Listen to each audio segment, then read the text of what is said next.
Good evening, one and all. We extend a warm welcome to you, and it's always a pleasure to meet you all. So, on yet another one more week of G20 International One Planet Cabinet. On this platform, as we all know, we have been talking about Sustainable Developmental Goals, which are SDGs.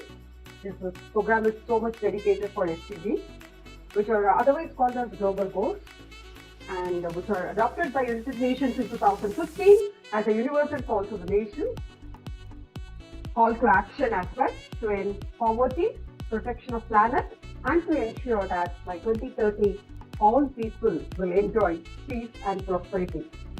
So the 17 SDGs are integrated, that they recognize the action in one area, definitely which will affect the other area as well, so that we say that it is all interrelated when it comes to the outcomes that has development. In the development must balance both its social, economical and environmental sustainability, and the countries have committed to prioritize progress for those who are furthest behind. The SDGs are designed to end poverty, hunger, AIDS and discrimination against all women and girls.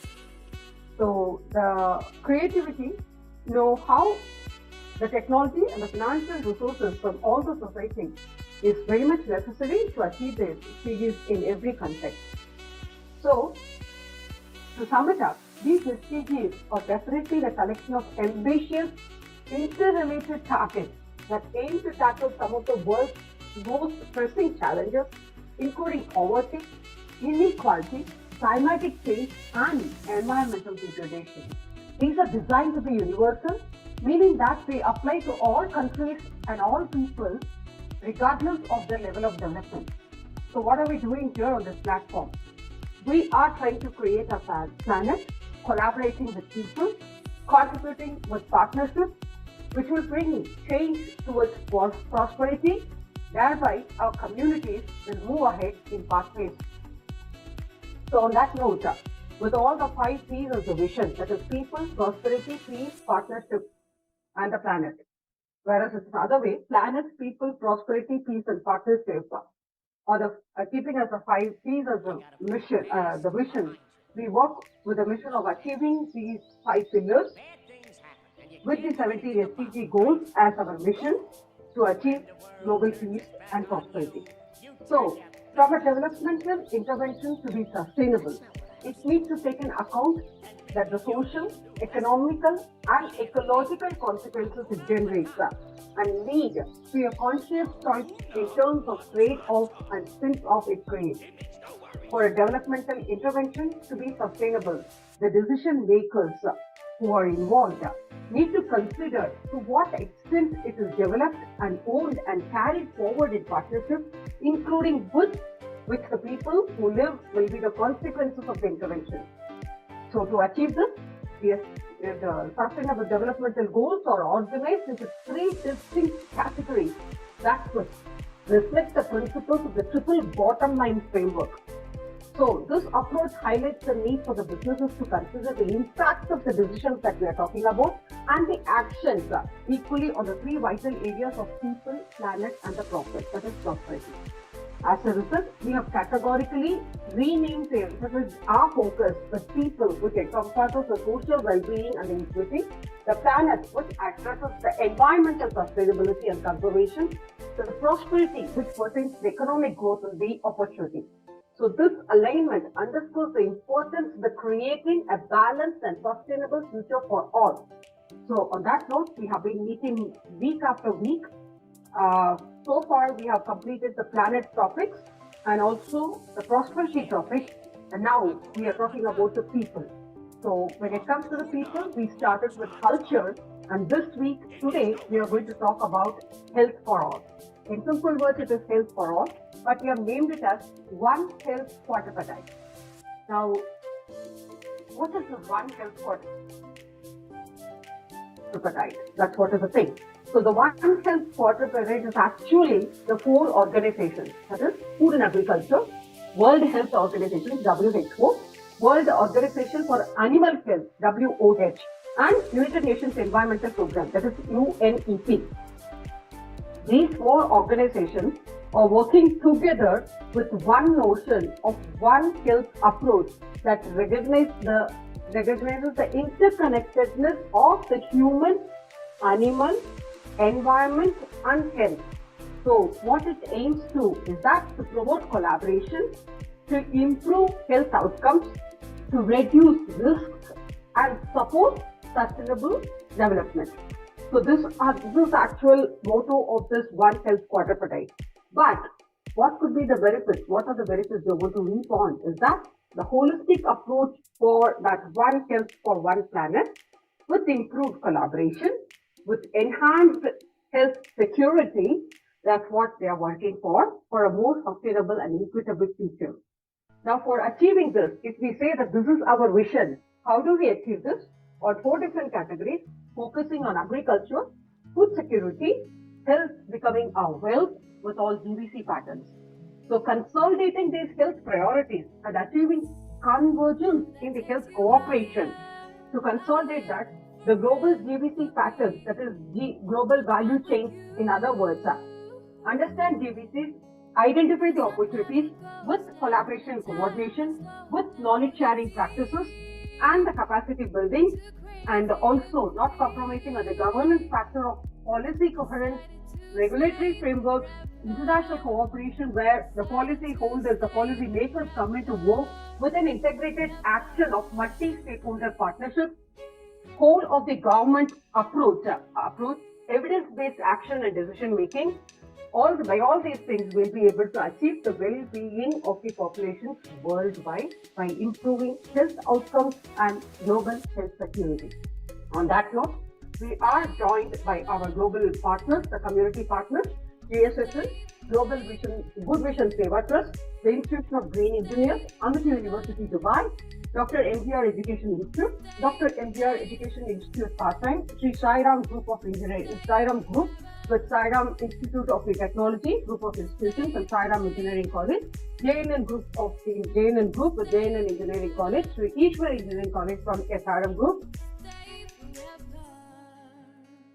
and Greenbrigade and Sri Valliammai Engineering College, and also with the GRACIAS Foundation. And so moving ahead, so our community partners have helped us with the speakers, eminent speakers who are going to address on the pointers of deliberation as follows. Curbing the silent pandemic of AMR, which will be addressed by Dr. Hema. Welcome, ma'am. Reducing the risk of re-emerging epidemics and pandemics by Mr. R. Shaji. Thank you, sir. Thanks for joining us. The global upsurge of food and water safety hazards will be addressed by Mr. George and Dr. Elena Boswick. Welcome, ma'am. Thanks for joining us. Links between the health of the environment, humans, animals and plants will be addressed by Dr. Venkat Reddy Umadi. Welcome, sir. Thanks for joining us. Thank you. Raising awareness and advocacy on OH priority is left open for the floor to attend. To address evolving food trade landscape patterns with agro-food GVCs, international instruments to foster inclusive and sustainable GVCs and agro-food chains. With increasing participation of women and youth in agro-food chains will be addressed by Dr. Anjum Qureshi and Dr. Virginia Rivera. That shapes agriculture workforce employed in agro-food GVCs, putting in place the right trade policies for a sustainable SMEs, MSMEs and cultural economy and heritage will be addressed by Dr. A. Vimal. Thank you. Thanks for you all joining us on this platform. We are always happy to have you with us, and it's always a wonderful, always have been a wonderful confluence that every week that we meet and we talk about. Thank you, Dr. Virginia Rivera. Please start. I'm so happy to see you here. So, thank you. And on that note, we are joined by 2 other moderators, Dr. Tanuja and Dr. Charles. Welcome, sir. Thanks for joining us. His Excellency Dr. Charles will be as a moderator for us. And Dr. Tanuja is also one of the moderators. Maybe Dr. Hema, being the nursing from the nursing college, Dr. Hema also can be one of the moderators. Thank you, ma'am. Thank you so much. On that note, may I introduce the host for today?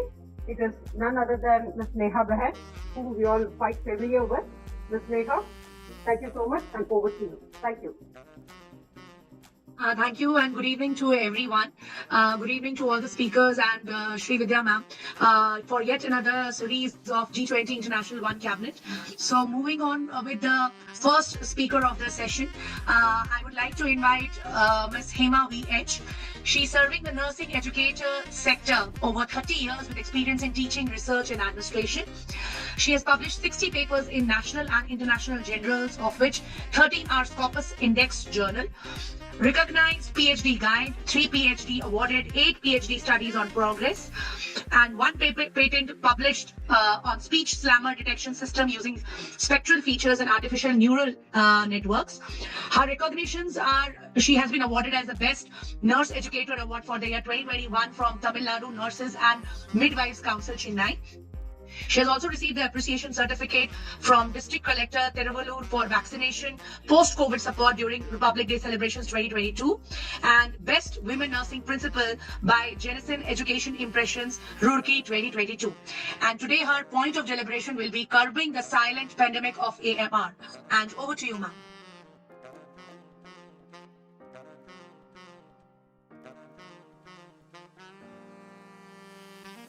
Good evening, one and all. Good evening, ma'am.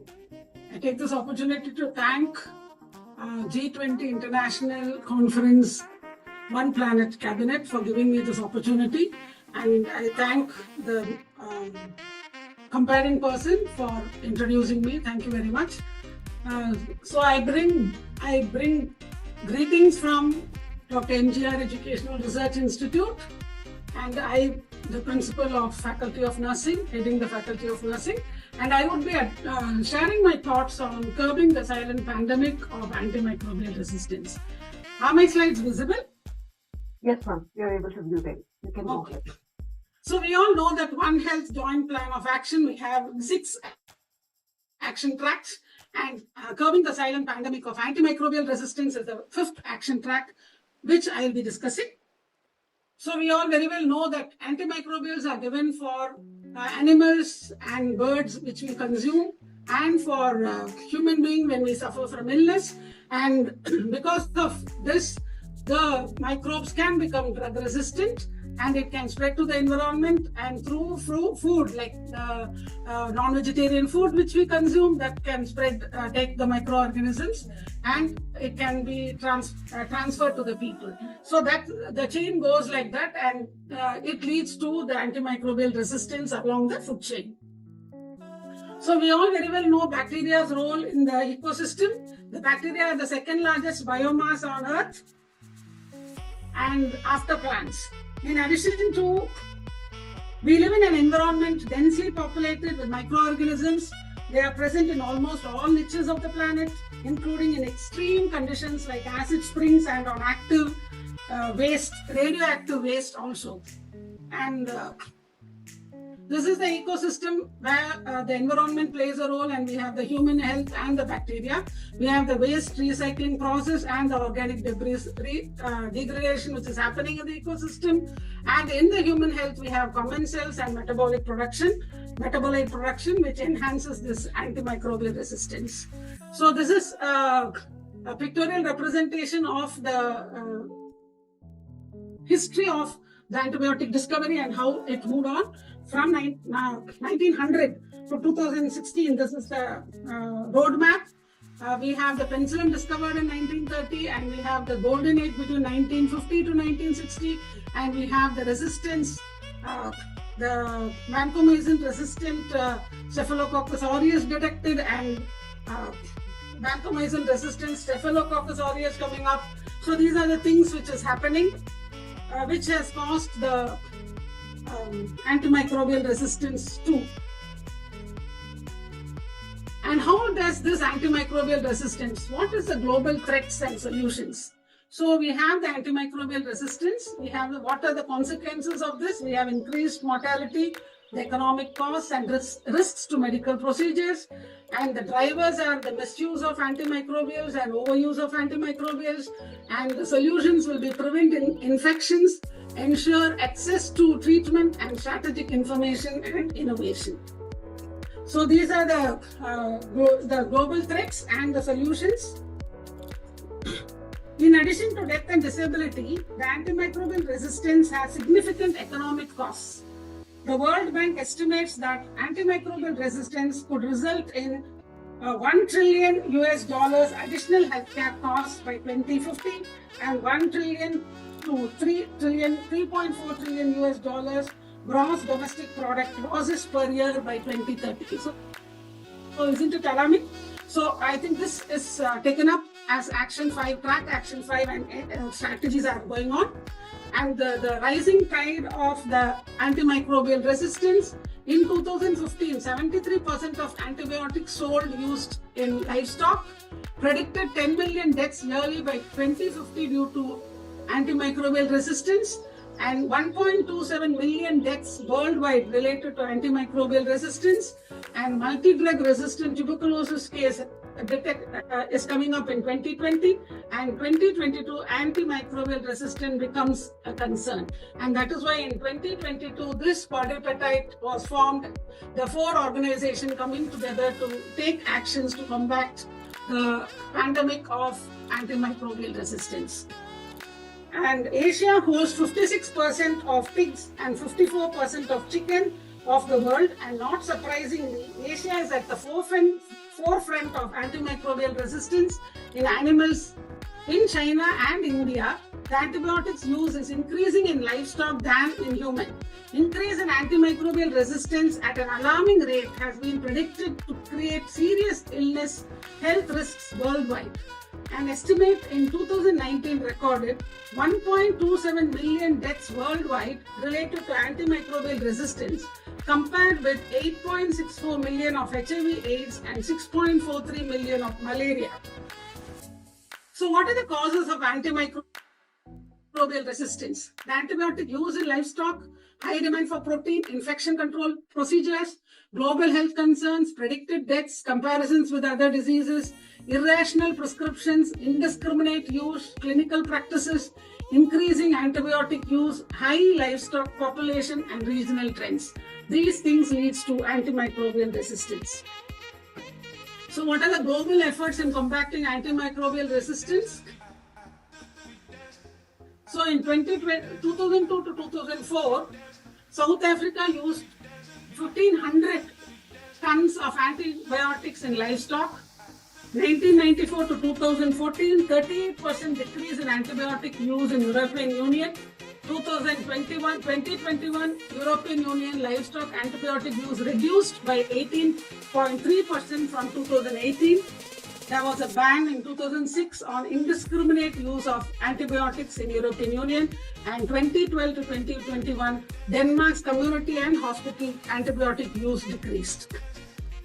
And what are the steps to curb antimicrobial resistance? One is the ecological identification, public health understanding, governmental role, control, scientific solutions, and policy guidelines.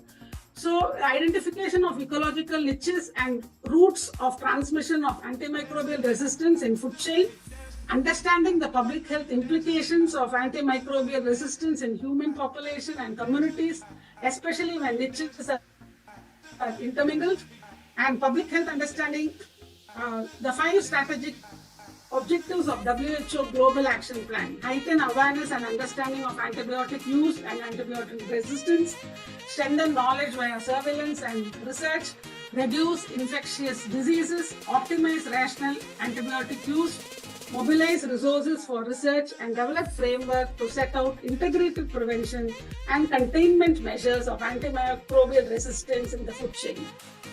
And with regard to the scientific solutions, need to map antimicrobial resistance and stop rapid depletion of antibiotics, and identification of potential microorganisms which are capable of causing epidemics-like situations. Spontaneous genetic variation arises in microbes as acquired resistance, which could vertically or horizontally transmit to its progeny. And the development of integrated surveillance system for antimicrobial resistance and antimicrobial use is essential, and modern methods to rapidly monitor emerging antimicrobial resistance genes. And policy guidelines of WHO for curbing antimicrobial resistance. These are the things, steps which are very essential to curb the antimicrobial resistance. And we very well know that research is very important for combating this pandemic. And WHO global research priorities for antimicrobial resistance in human health. And in 2030, 40 research priorities have been addressed. And by 2030, we will be getting results for all that. 40 research priorities include 40 research priorities, including 7 priority topics focused on drug resistance and fungal infections priorities, including AMR, epidemiology, awareness, and education. And it has also identified One Health, the gap which has been found in One Health, that is also going to be addressed in this research, which is the research priorities of WHO. And these are the countries involved. The various research topics are here: behavioral and social science, epidemiology, governance, regulations, legislation, health economics, pharmacology and clinical disciplines, antimicrobial medicines, antimicrobial stewardships, antimicrobial use, burden and drivers, diagnosis or diagnostics, foodborne diseases, fungi, immunization, infection prevention and control, policies and regulations, drug-resistant tuberculosis, sexually transmitted diseases, water, sanitation and hygiene. So these are the research priorities which are going to be dealt by the research studies by the countries which are given here. And understanding the AMR measurement challenges from controlled to complex environments. We have the sampling issue and the phenotypic, genotypic resistance, prevalence, epidemiological data, AMR prevalence in the space, which is ever changing, so it is very dynamic and studying AMR is difficult, and climatic and anthropogenic effects. Because of the climatic changes, it is very difficult to identify and to do studies on that. So these are the challenges related to antimicrobial resistance. And as in the medical profession, what has to be done? The importance of antimicrobial to be stewardship and the roles and responsibilities of doctors, nurses, pharmacists, quality improvement and information technology specialists in the process, implementation of appropriate prescription practices to ensure antibiotics are prescribed and dispensed correctly, use preventive measures such as vaccines to protect patients from infections, improve sanitation in hospital to prevent healthcare associated infections, improve effective waste management strategies, advise patients about the risk associated with antimicrobial therapy and use and measures, and the use of prescribed antibiotic measures when possible. Hand hygiene with soap or alcoholic based rub are key to protect patients from infections contracted in healthcare settings and prevent the spread of AMR. So what should we do as individuals, as each and every one? Use of antibiotics, follow healthcare professionals' advice and avoid self-medication to prevent resistance. Stay healthy, maintain hygiene and get vaccinated to reduce the need for antibiotics. Eat proper food, washed fruits and vegetables, cook meat at the appropriate temperature and the time required. Use safe water for cooking. All these things may keep us healthy.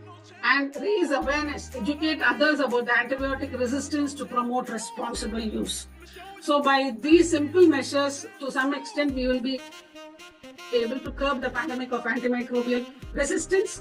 So with this, I take this opportunity to thank, these are the references, and I take this opportunity to thank once again for giving me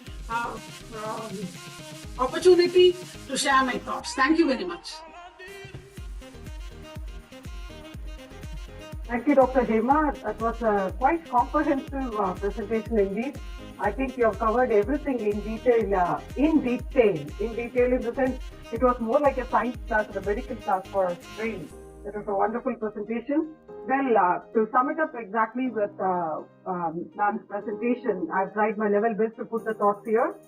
So, on talking about the curbing the silent pandemic of AMR, ma'am has categorically grouped it into the different sectors like strategies to combat with AMR, with the role of policy and governance, and also the importance of collaboration, thereby ensuring global health security. So when we talk about the response, what is AMR, what's a brief definition of AMR and how it has really come up. There was a timeline which was shown very clearly from where it incepted and how it has evolved till this date, and with how we can really combat this when it is becoming a threat to handle. How can we do that? With the responsible use of antibiotics, with proper surveillance and monitoring, and also not compromising on the research and development factor which involves in it. And what is the key thing is when we take it to the community, the public awareness and the education factor to raise the public awareness and to promote the behavior change which is being there. For that, what is to be arrived at in giving citations from WHO's Global Action Plan. National Action Plan has to be developed within country-wise, state-wise, district-wise with a regulatory framework which will ensure the responsible use of these antibiotics and promoting the innovation with of course, with international cooperation to address the global nature of the AMR and to curb these pandemics. As the topic goes, curbing these pandemics with the importance of the multi-stakeholder partnership. If at all anything has to be implemented, there is a responsibility of each and everybody who is involved. It's not only government, it's not only the healthcare professionals or the researchers or the industry stakeholders, as public, as a community, as the people who are using it, even we also have a responsibility to it with interdisciplinary approaches that will address the complex issues of the AMR. And definitely by working on all these things, definitely, thank you, ma'am. I'm sure we will be able to curb this threat and for global health security. Thank you. Thank you so much. That was a wonderful presentation indeed. Kudos to you, ma'am. Brilliant. Brilliant it was. Thank you. That gave us a wonderful start. And as a request, I would place the request that you being as one of the moderators, you can sum up for some of the speakers. Yes, thank you. Thank you so much. Thank you. Thank you, ma'am. So, Ms. Neha Bain, can we move on to the next speaker, please? Thank you. Thank you so much, ma'am, for the wonderful session. Now moving on to our next speaker, Dr. Virginia Rivera. She's a dedicated social entrepreneur and certified business mentor, serving as the president of WEP, World Education Policy. With over 20 years in corporate leadership, she advocates for education as catalyst for empowerment and economic autonomy, particularly for women through initiatives like Mahila Udyami, Women's Empowerment and Business Hub. Today, her point of deliberation is the topic which she is, as per her introduction, has also been shared as increasing participation of women and youth in agro food chains. We welcome you on this platform, ma'am, and over to you. Thank you so much. Am I audible? Yes, you are, ma'am. Thank you. Beautiful. Thank you so much. Well, good morning, good afternoon, good evening to all of you. For me, it's morning, but if you're ending your day, I'm very, very excited to be the last person probably that you may see in this amazing group. Ladies and gentlemen, esteemed speakers, I'm very impressed by the roster of speakers today and Valley Community Partners. I am honored to be here. I have been trying to join Dr. Srividhya in the last few weeks, and because I've been traveling for the last 3 months, it's been a little hard, challenging, but I am always supportive of the amazing work that you do. So thank you, Dr. Srividhya, for your patience. I think that one of the most important things that I love about the work that she does is that these are critical issues that need to be discussed, and we actually take the time to really deliberate on them. This one in particular, today's, where we all gather to talk about One Health, Quadripartite, agriculture, food security, health as well, and global value chain and patterns. I think it's really, really important.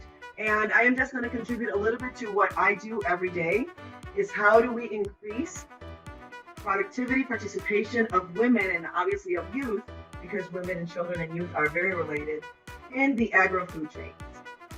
Today I stand before you to talk about a critical issue that has been far-reaching implications for our societies, for our economies, and for the sustainability of food systems. And this is the increasing participation of women and youth in agro-food chains.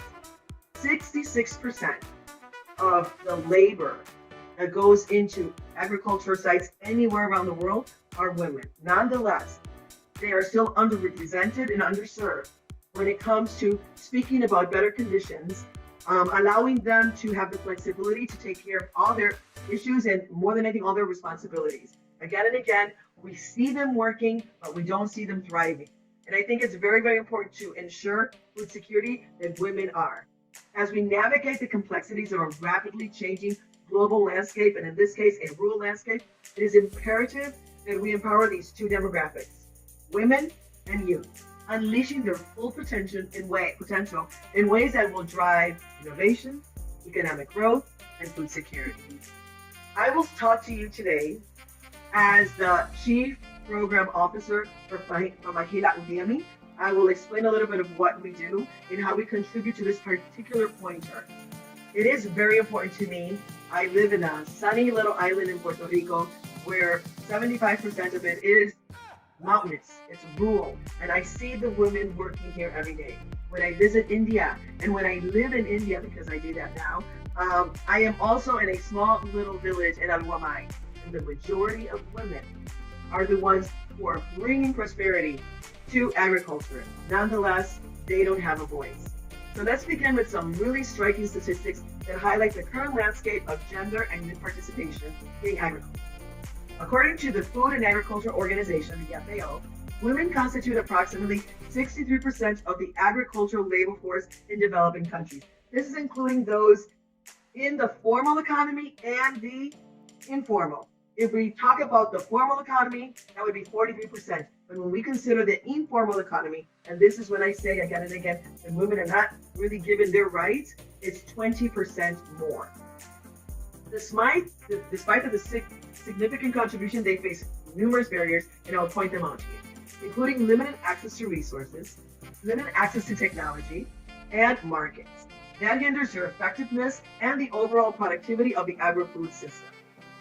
The majority of our women in rural areas, and we're talking about probably 53%, and I say 53% because that's the number that we had in 2021, don't have access to connectivity. When we also look at youth, the situation is equally concerning. The International Labour Organization, the ILO, reports that young people aged 15 to 24 make up about 20% of the global population, yet constitutes only 12% of the world's unemployed. In rural areas where agriculture is the primary source of livelihood, these numbers are even more pronounced. This is critical.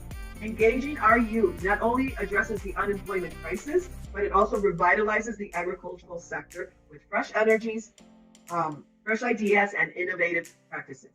So why is the participation of women and youth so important and so crucial in agri-food chain? Firstly, research shows that gender equality and youth engagement in agriculture will lead to improved productivity and sustainable practices. For example, there's a study by the McKinsey Global Institute that reveals that closing the gender gap in labor force participation could add 12 trillion more to the global GDP by 2025. This is, we include women. If we insert women, this is very important. In agriculture, when women have equal access to resources and opportunities, they can increase yields on their farm by 20 to 30%, according to the FAO. These are incredible numbers, and this is a very important pointer where I'm very passionate about. Furthermore, involving youth in agri-food chains fosters innovation. We know how they think. They've lived through so many things that when we were growing up, we didn't live through. But they are concerned about food security. They are concerned about their future. And the truth is that our generations did not give them many options. So we need to include youth. Young people are more likely to embrace new technologies. We all know that. We all have that nephew, that grandson, that son that resolves all our situations when it comes to technology. We also need to be privy to this. They are all involved and they support sustainable practices. Their generations that are coming up were raised with food scarcity, with food rationing, with prices rocketing, where we can't bring a healthy plate to the table because we can't afford it. This is important, and this is what our youth is experiencing today. All this can have a substantial impact on food security and climate resilience. The World Bank estimates that by 2030, an additional 100 million people could be lifted out of extreme poverty if we invest in youth entrepreneurship. I'm not even talking about women. I'm talking about youth entrepreneurship in agriculture. This is why we go to rural areas not to enjoy just the beautiful landscape. We go to empower, we go to position, and we go to, more than anything, educate about the opportunities that exist for women and for youth. To harness the potential of women and youth in agri-food chains, we must implement policies and programs that promote their participation. Many times we only think about the money that can be made, but the truth is, if we start with the mind shift, everything else follows. This will include providing better access to education for all and training. As the president of World Education Policy, day in and day out, one of my biggest responsibilities is to eradicate all barriers to education. And this means bringing policies that are real and that will be a gateway to a future of sustainability. Right now, we're thinking about what? Algebra, arithmetic? And this is all great, but we also need to include sustainability classes every single day into educational system, because these are the leaders and these are the people that will be living in the future. So I can't believe that today we don't include this worldwide when we know the situation that we are right now when we talk about climate change and mostly about food scarcity.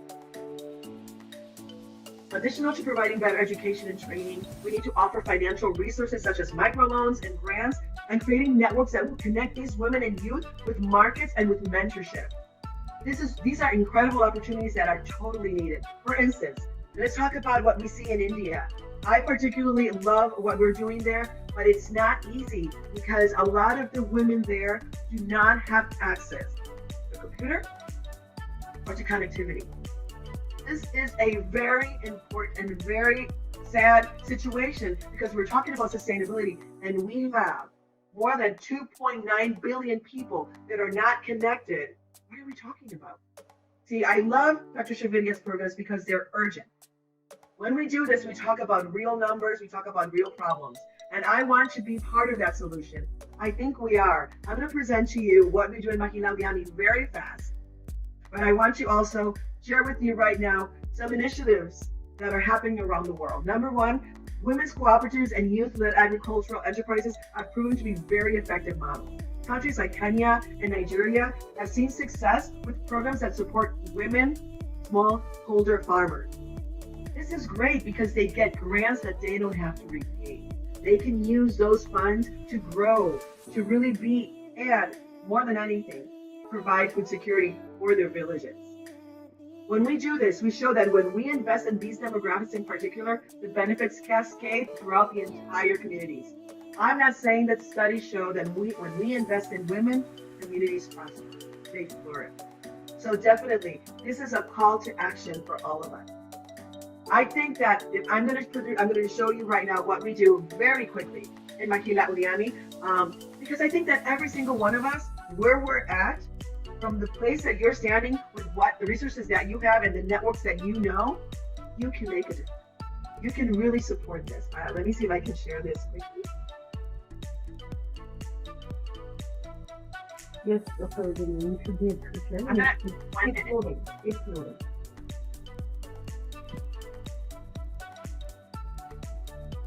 Okay, so let me talk to you about Mahila Valliammai. Can you see me? We are able to see you. That's opened. Okay. Can you see that presentation? Yes, yeah. Yes. I'm sorry, it's just that I don't think I got through. So Mahila Valliammai, here we go. Mahila Valliammai is a visionary project dedicated to creating a transformative women's empowerment and business hub. And the businesses that we're talking about here are agro-food chains, agro-enterprises that stands at the forefront of empowering female entrepreneurs and fostering positive change in society. This revolutionary hub that is under construction now, but that is 1 year old. We've been doing this in Valliammai in Kunda, India. This revolutionary hub is envisioned as a vibrant ecosystem that nurtures and supports women from diverse backgrounds, enabling them to unlock their full potential and contribute meaningfully to the economy and society at large. Through the implementation of core innovative programs here in Mahila, aim to revolutionize the landscape of women's empowerment, skill development, entrepreneurship, and sustainable growth across various sectors. Our goal, eradicate poverty, attain financial security, and 100% food security in these countries. Our projects are four, because we know that only 26% of women covered by full social security systems globally. The lack of support is amazing. Discrimination in the world of work traps many women in underpaid and informal jobs, perpetuating poverty. The four programs that we have here are Women's Empowerment and Career Center, Handicraft Workshop, the Agricultural and Innovation Lab, and number 4, Green Sustainable Living. How do we educate women to help eradicate poverty? The development community has long recognized that women's education is crucial to eradicate poverty. The World Bank highlights that this in 2018, when they estimated that limited educational opportunities for girls and barriers to completing 12 years of education cost countries between 15 trillion and 30 trillion. This is not just a human situation. This is a bottom line situation. When women are educated, they bring vital skills and knowledge to the workforce.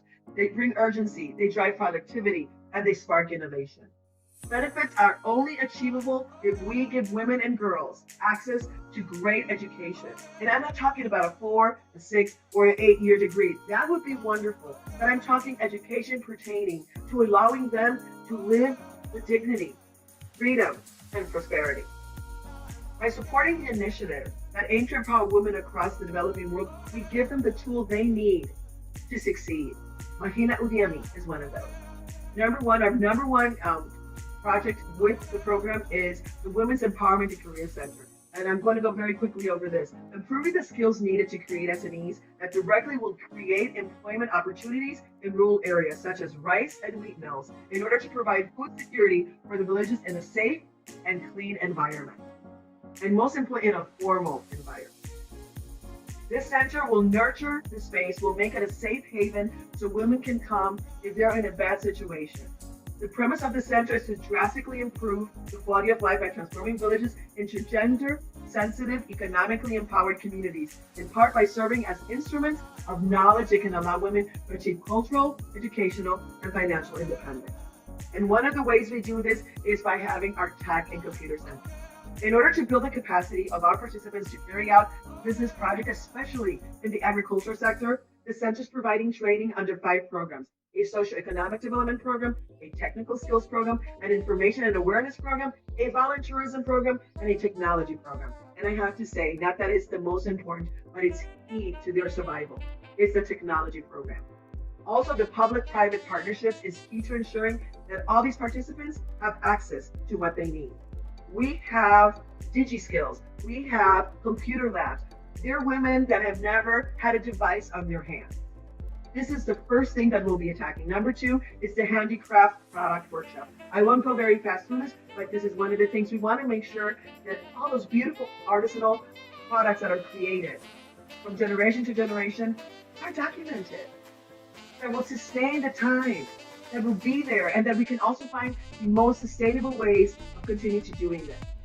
But one of the most important things, and one of the ones that I love the most, is our Agriculture and Rural Research and Innovation Lab. It's called Greenbrigade, and we have the only incubator for tech and sustainability programs and projects specifically created for women. This innovation lab, a cornerstone project within the Mahina Udiami Women's Empowerment and Business Hub, is dedicated to driving agricultural innovation and sustainable practices in rural communities. I want you to know that this is free. For all the women that apply and that are chosen, they can stay with us between 3 and 6 months for free, where all their materials and all their projects will be 100% funded, where their stay and their food and lodging will also be funded, because we believe that in order to be sustainable, we have to give women and youth the opportunity to really live to their fullest potential. In addition to research initiatives and training programs, this lab, or this incubator, will create opportunities for agri-enterprises that promote sustainable agriculture and economic empowerment. These initiatives include establishing a pickling factory, organic harvesting practices, and a guest house that embodies eco-friendly principles. It's already up and running. You can visit us in E-Village in Swarna Valley. We are doing this today. This is not a wish. This is not a maybe. This is happening today if you visit us. The key initiatives, number 1, a pickling factory. We have so many fruit-bearing trees.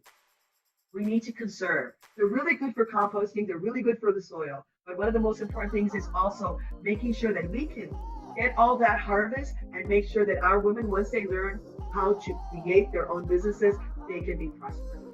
The pickling factory will not only support local agriculture, but increasing the shelf life on seasonal produce, but also will promote food preservation. They will learn how to preserve, such as jams, preserves, and candies. And this will reduce the food waste and will contribute to developing a thriving agribusiness ecosystem within this community. Organic harvesting practices. The lab will promote organic farming practices that prioritize soil health, biodiversity, conservation, and sustainable agriculture. Through these training programs, workshops, and demonstration class, women farmers will learn about organic farming, techniques, composting, crop rotation, and pest management. All of this is very important in order for us to promote an ecological balance. Another one that I'm very excited about are our mud houses. We have traditional mud houses, and these are 100% eco-friendly. Within the lab, our women learn not only to take care of the guests that actually come, but they also show them. And they provide visitors with a sustainable and a very expansive rural experience that will align with our environmental conservation, our vision of what we want. Here in this incredible, we also have utilized renewable energy sources. We control and we monitor our waste management systems, and we showcase eco-friendly practices such as rainwater harvesting, organic composting, and organic farming. I'm going very fast because I know that we don't have much. The initiatives produced by the Agriculture and Rural Research called Greenbrigade will have a transformative impact in this particular rural community, but our Valliammai slide. It's not really. Make sure to reach out to rural women everywhere. We will pay for every single one of their days with us, and we want to make sure that when they leave, they have a grounding and most important, a valuable product. So to me, Makina Udiami is very important. It is putting action where we put our words. And I think that every single one of you can actually do. So in conclusion, I am here to say that we all need to get aligned. We all need to work. It's really great to participate in these events, but we need to put action where our words are. Thank you again for having me. I am here as a keynote speaker, so I am very, very excited. Thank you, Dr. Srividhya, for the wonderful work that you do, and every single one of you. Thank you.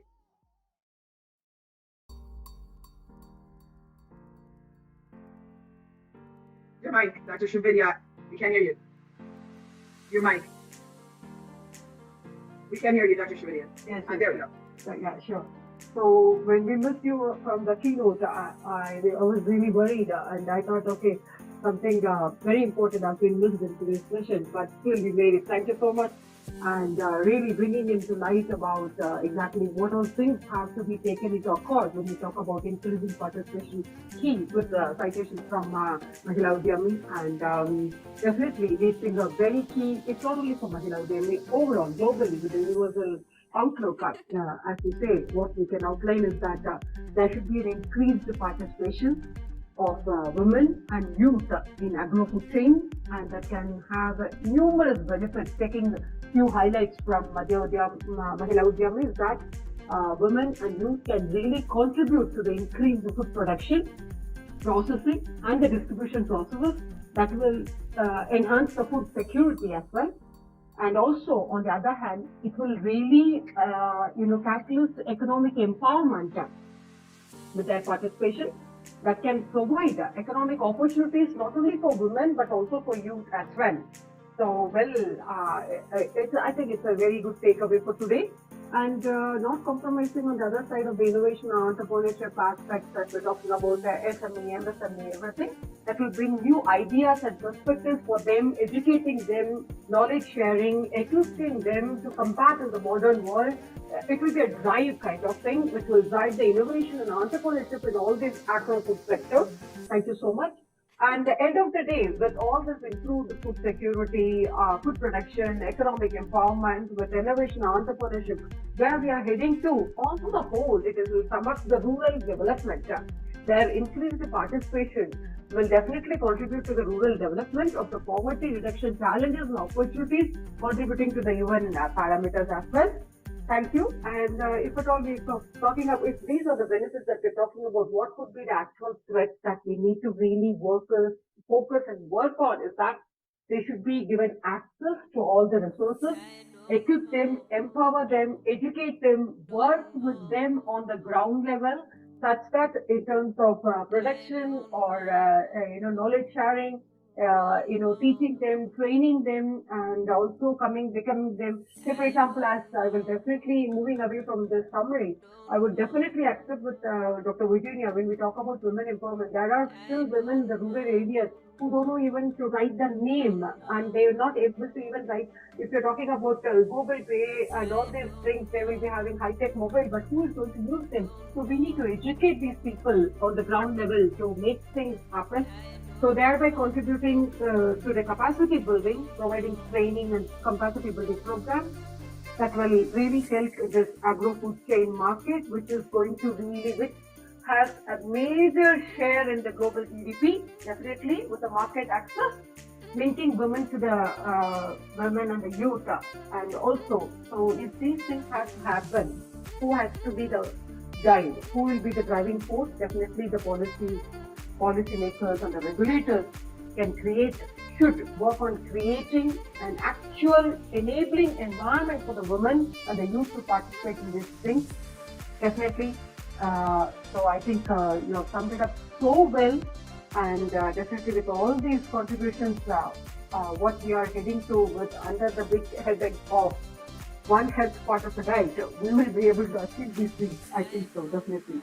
Thank you, Dr. Virginia. I think that was a fair deal indeed. Thank you.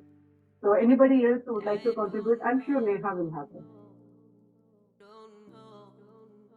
Thank you so much, ma'am, for all the insights which you have given for today's session.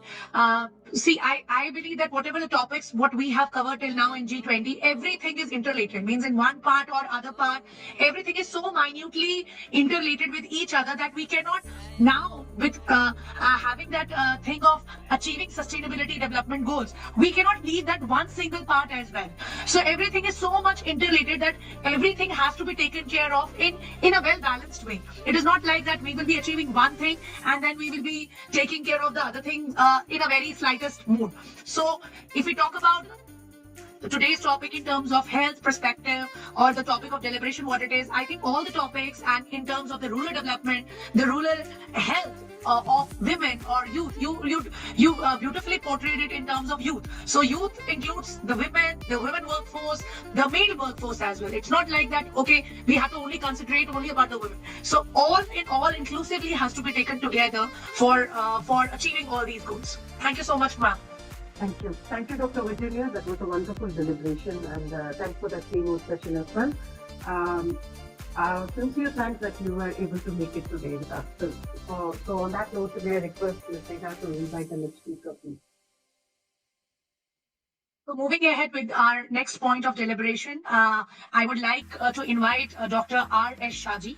He's PhD in Computer Science and Engineering and is the former Dean and currently Professor at St. Xavier's Catholic College of Engineering, and also worked as Nurul Islam University with 29 years in software development, 26 years in teaching, and 18 years in research. He specializes in AI, cloud computing, cybersecurity, and smart grid computing. And he has guided 8 PhD scholars and published 70 plus research papers. He has extensive expertise in institutional accreditation, cloud architecture, and e-campus systems. Today, his point of deliberation is reducing the risk of emerging and re-emerging epidemics and pandemics. We welcome you on for this deliberation, sir, and over to you. Good evening, everyone. Am I audible? Yes, you are. Thank you. Thanks for introducing me, and I'm much glad to present you just for only 10 minutes. I'm much generic also. Although I am an engineer by profession, today I have chosen to speak on a topic that deeply concerns the field of medicine and public health. I'm Dr. R. Shaji, an engineering doctorate and professor from St. Xavier's Catholic College of Engineering, greetings from our college. I believe that addressing global health challenges requires collaboration across disciplines. As I talk, reducing the risk of emerging and re-emerging epidemics and pandemics, we will reflect this intersection of healthcare, technology, and public policy. As we strive to achieve the United Nations Sustainable Development Goals, especially SDG 3, SDG 1, no poverty, and SDG 10, reduced inequality, these issues becomes increasingly vital. It is through such integrative approaches that we can build a more resilient and equitable future. And why this topic matters is emerging and re-emerging infectious diseases such as COVID-19, Ebola, are not merely health concerns but ticking time bombs that threaten global stability and economic resilience. According to the World Health Organization, over 60% of these outbreaks are zoonotic in nature. meaning they originate from animals and can rapidly spread in densely populated regions, turning urban centers into potential epicenters of future pandemics. In response to these growing threats, the Indian Council of Medical Research, ICMR, has constantly emphasized the urgent need of strengthening disease surveillance systems and develop rapid response mechanisms capable of staying one step ahead of these evolving pathogens. We must consider the interconnected risks as social, economic, and environmental factors. They are intricately linked in shaping public health outcomes, especially in the context of disease containment and prevention. Socially, over 40% of individuals in low and middle income countries exhibit mistrust in healthcare systems, often due to cultural barriers, misinformation, and limited health literacy. Factors that delay early intervention and worsen disease spread. Economically, more than 50% of low income families they lack access to essential preventive healthcare services, creating systematic health inequalities that allow manageable conditions to escalate into public health crises. Environmentally, the global trend of rapid urbanization, adding approximately 2 lakh people to urban areas daily, combined with poor waste management, increasing climate variability, contributes to the propagation of disease vectors and accelerates the transmission of infectious pathogens. These interconnected challenges underscore the urgent need for integrated cross-sectoral strategies in public health planning and policy. Here, community medicine emerges as a pivotal force with its holistic, population-centered approach, offering three critical interventions. It's very, very important. I found that community medicine, that who are looking at that area, they are all really working very hard for this. Implementation of community-based awareness programs that are culturally sensitive and contextually relevant, breaking down barriers of mistrust and misinformation, strengthening of primary health care systems to ensure early detection, timely intervention, and equitable access to preventive services across socioeconomic status. Empowering community health workers to deliver localized, grassroots level care, fostering trust and enable sustained behavioral change within communities. This is where the role of education becomes pivotal. The awareness it fosters is essential for building public health resilience, a point strongly emphasized by both UNESCO and the WHO, which advocate for education as a foundational pillar in promoting health equity and preparedness. Educational disparities directly affect the speed of disease detection and response. Localized health literacy combined using vernacular language and culturally appropriate materials are very essential. Moreover, the integration of digital health and surveillance systems, leveraging tools such as mobile diagnostics, AI-driven early warning mechanisms, and blockchain for secure vaccine delivery tracking, significantly enhances the efficiency, transparency, and responsiveness of public health intervention. The WHO Global Outbreak Alert and Response Network, GORN, and India's Integrated Disease Surveillance Program, IDSP, are foundational in this case. Furthermore, it is very essential to prioritize optimized vaccination programs and incorporate comprehensive preparedness strategies. Where we would witness everyone has given the same dose of vaccination, and that has some sort of later effect. And I directly felt it. So these preparedness strategies into public health policies to effectively address these intertwined challenges. The QUACS initiative led by WHO, Gavi, and Therapy demonstrated the power of global collaboration. Equitable vaccine access with personalized medicine for precision medicine remains a priority. As per ICMR guidelines, localized vaccine strategies should be informed by regional data, socioeconomic factors, and disease prevalence. Beyond these factors, environmental resilience, particularly climate change and sanitation, plays a pivotal role in shaping disease dynamics and public health outcomes. The UN's Intergovernmental Panel on Climate Change, IPCC, notes that warming temperatures expand the range of vector-borne diseases. Sustainable urban planning, effective waste management, and clean water access are core to risk reduction. As an engineer and a member of the broader professional community, I see significant potential to address these complex challenges through innovative technologies.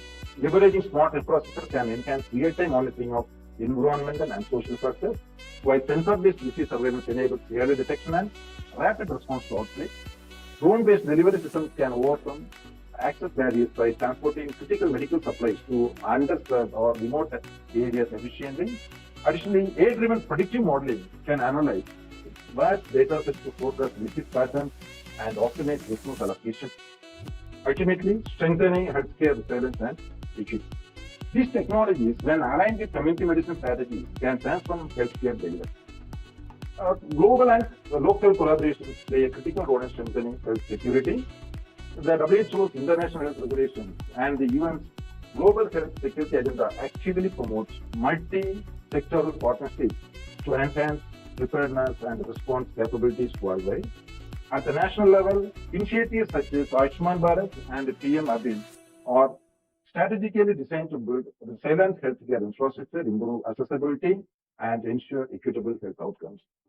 And now I want to conclude these points.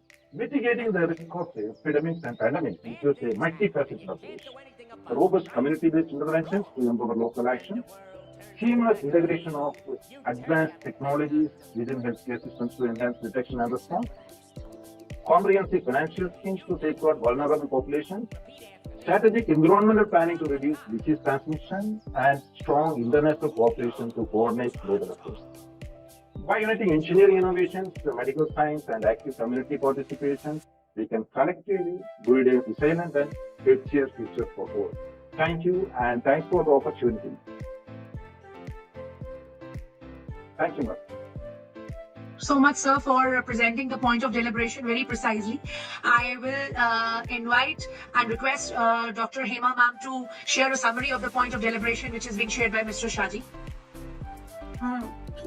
Thank you very much. Dr. Shaji, being an engineering core person, has extensively dealt on controlling the epidemic, pandemic, re-emerging pandemic. It was truly amazing session, sir.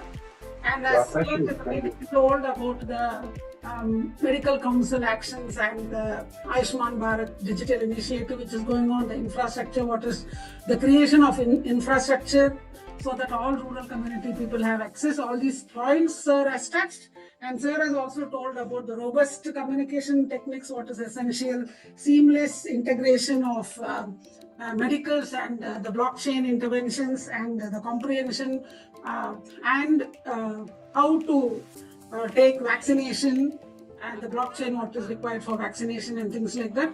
And sir has also told about the community participation, which is very essential, the role of community medicine and the role of community nurses to impart education to the community people regarding various aspects. Education is the key, sir has rightly said, which is very essential to combat or to prevent the spread of epidemics and re-emerging epidemics and pandemics. It was truly amazing, sir. Thank you very much for your session.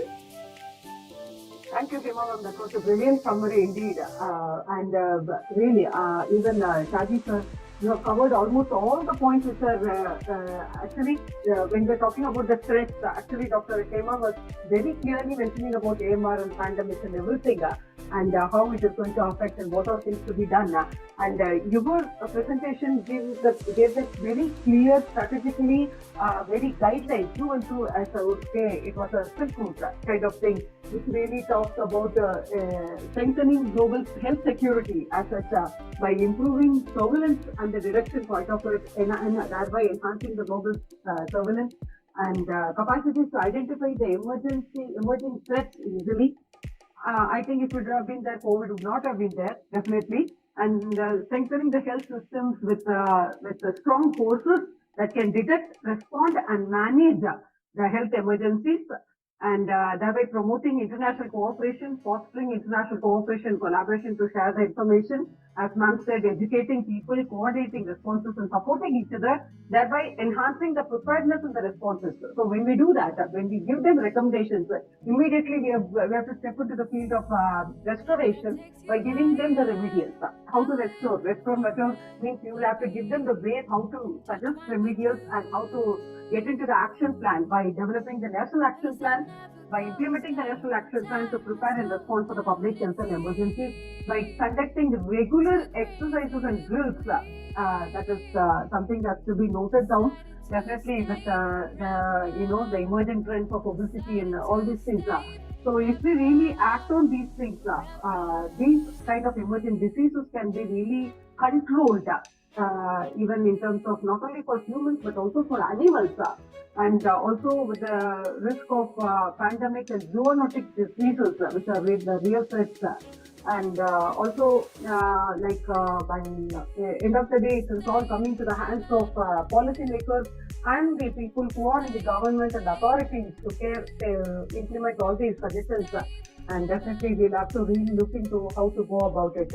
Maybe instead of addressing on a large scale, in the universal scale, I think we can work on the communities categorically in groups, the different groups, etc. This is easy to address and this is easy to implement in the local community. What is the requirements of the local community requirement? Thank you, sir. That was a wonderful deliberation indeed. Thank you, ma'am. Thank you so much. And on that note, can we please welcome the next speaker on the next one? Thank you.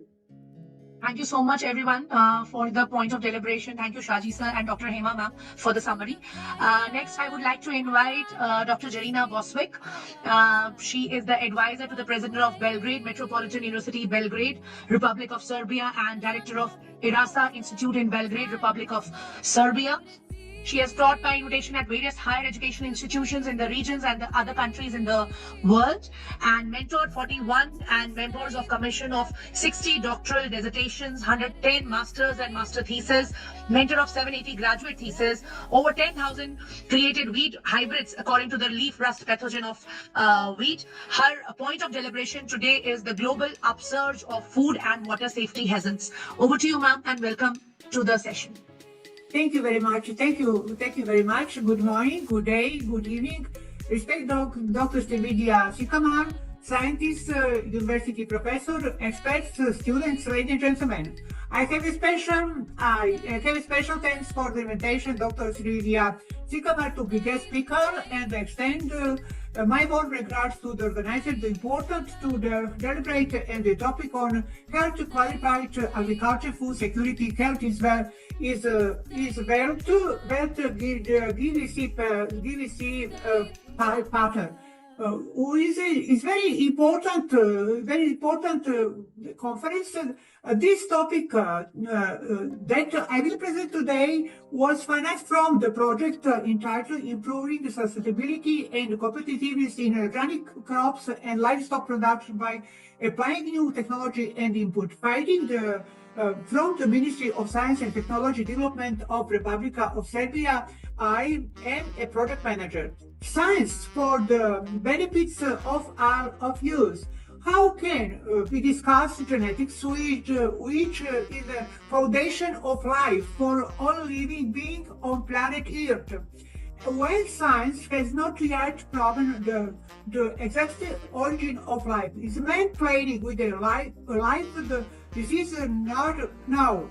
Many now lead a hidden for humanity. I am a scientist, a university professor, and I study the philosophy of science. Topic today, application of genetics, engineering technology in agriculture, and environment impact. We will do presentation, and I so long term career, scientific and university professor, only examine the scientific results from the presentation. I never read the presentation, but have a discussion that will follow this important field in the 21st century. We change the safety of food, the environment, and the health of population. Share please. Share please.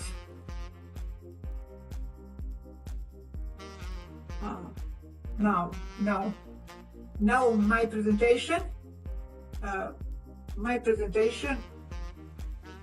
You can share it, ma'am. Now. I have is a beautiful presentation. No, I don't know.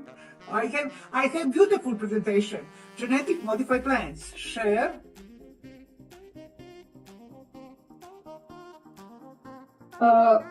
Can I No. suggest something? You can share your presentation in the chat box. No. Download it and present it. No. I don't know. I don't know the problem my laptop. Application technology are considered genetic engineering in agriculture with the introduction of genetic modified abbreviation GN plants are constantly creating new opportunity to increase crop production and solve problem in agriculture such as diseases, pests, weeds, abiotic stress, and nutritional limitation. These are formed in plant calving. Please. Plant calving diseases is a big problem. These are formed in plant calving new property to enable their use in pharmaceutical manufacture. As the genetic modified plants and crops, introduction to various location characterization by variety of ecosystem, type of agriculture, biodiversity, and agriculturally practice, it is necessary to scientific understanding of effects of growing GM plants on the environment, which will provide security and environmental sustainability. The most important research I focus on the intensive of the genetic modified plants or crops, vertical and horizontal gene transfer, the impact of biological diversity and agrobiological diversity and other products. These tests are very complex, multi, inter, and transdisciplinary. This lecture discusses some of the most important problems related to the application of the technology of genetic engineering in agriculture and the introduction of GM plants into environment, such as plant protection, ecological effects of horizontal gene transfer, biodiversity, stress, effects of land, etc. There is clear need to future investigate the size and the scope of the risk breeding of transgenic plants in assessing the interrelation GM plants and existing variety and more detailed knowledge of the development of genetic modified plants and provide cleaner, more reliable and precise direct activity in plant science. Important genetic modified plants, genetic modified crops, environment, plant protection, HRC, HT gene flow. Genetic manipulation have been commonly used throughout modern plant selection, including new combination of new genes, artificial manipulation of the number of chromosomes, the development of addition, substitution, and contamination specific chromosomes, chemical and radioactive treatment among to induce mutation and chromosome rearrangement, cell, tissue, and embryo culture, in vitro personalization and fusion of protoplasm for detection of interspecies and genius hybridization. Integration of this technology have made great contribution to genetic improvement, the yield adaptation to environment, as well improving the quality that was permanently required by both food production and consumer. Development in molecular biology and genetic engineering, and especially today, 21st century CRISPR-Cas technology, enabled efficient modification of cultivate plants and animals. These technologies may have adverse impact on the environment, human health, increased poverty. During the forthcoming period, is necessary to divide more attention to commercially and economically justify use of genetic modified crops in the agriculture, food production. In this respect, linking science and politics should facilitate an overall assessment of acceptability and spread of genetic modified crops. There are still significant variations about access to each sustainability, globalization, ethics, and socioeconomic approach should be part of the risk assessment of of GM crops used in most countries. Plant protection and genetically modified crops. Major plant protection consideration about GM crops are the possibility incorporation of resistant genes into insect, fungi, and bacterial pathogen virus, emphasizing the long period resistance as the main problem of the pest plant protection by genetic modification, and demonstrated by the use of Bt toxin from Bacillus thuringiensis, successfully used a spray for many years. That has been introduced in a number of plant species such as tomato, tobacco, cotton, etc. It has been provided that pen-lecithin protect against insect attacking the genetic potato and tobacco. Trypsin inhibitor protein of powder pan has also been used. Genetic modified plants provide great possibility of benefits of the environment by reducing pesticide use, the development of pest resistance. However, these advantages can quality derived their possibility strategy of exposure, reduction of pests to transgenic product, thus leading resistance applying restrict transgenic action. Is a big problem. Pesticides in impact insect butterfly, monarch butterfly. In addition, there is the development multiple resistance strategy toward different virulence of plant parasite. I am pyramiding resistant genes in the pathogen of weed Coccinia recordata in this period in international project. Horizontal gene transfer is transfer the genetic material between cells or genome that belong to different species during process that differ from common reproduction.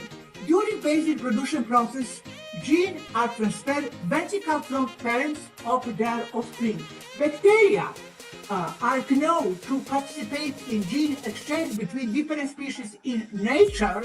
It's performed via three mechanisms during conjugation and genetic material passed between cell by transduction, where genetic material is transferred from the cell infecting virus in another, and transformation genetic material is taken directly from the cell of environment. Is a very important horizontal transfer gene in material food product, especially special honey, plasmid, a gene of genetic parasites such as virus plasmid. Plasmids and rasposome have significantly higher ability to successfully transform it into cell genome in such manner they function as vectors for horizontal transfer gene regulating inner characteristic in organism linkage of the specific ecological condition. Evidence of horizontal transgenic DNA transfer is believed that once incorporated transgenic DNA becomes stable. However, this is the body or evidence of this assumption. There are molecular data that prove structural stability of transgenic DNA with regard to its location, point penetration into genome and gene arrangement within the pollen generation. Special gene for herbicide tolerance incorporated into through plant arabidopsis, so the vector can show to up 13 times stronger vector evocals behavior, specific mutagenesis, DNA from homozygous plant leaf, following transgenic plants, Solanum tuberosa, potato, Nicotiana, tobacco, etc. Is very interesting. Genetic engineering plants, stress tolerance and plant resistance to herbicides.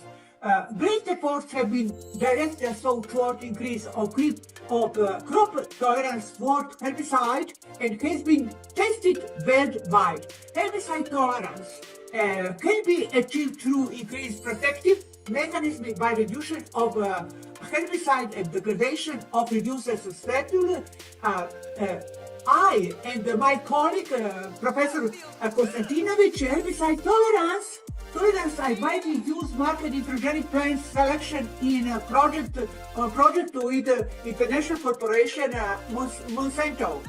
Quality characteristic of genetic plants. Transgenic diversity is directly toward incorporated produce derived from the cultivated plants. The effects of these changes, the boll plants are affected in their metabolism and intermediate interest in their commercial application. In special project much work United States is project is very expensive.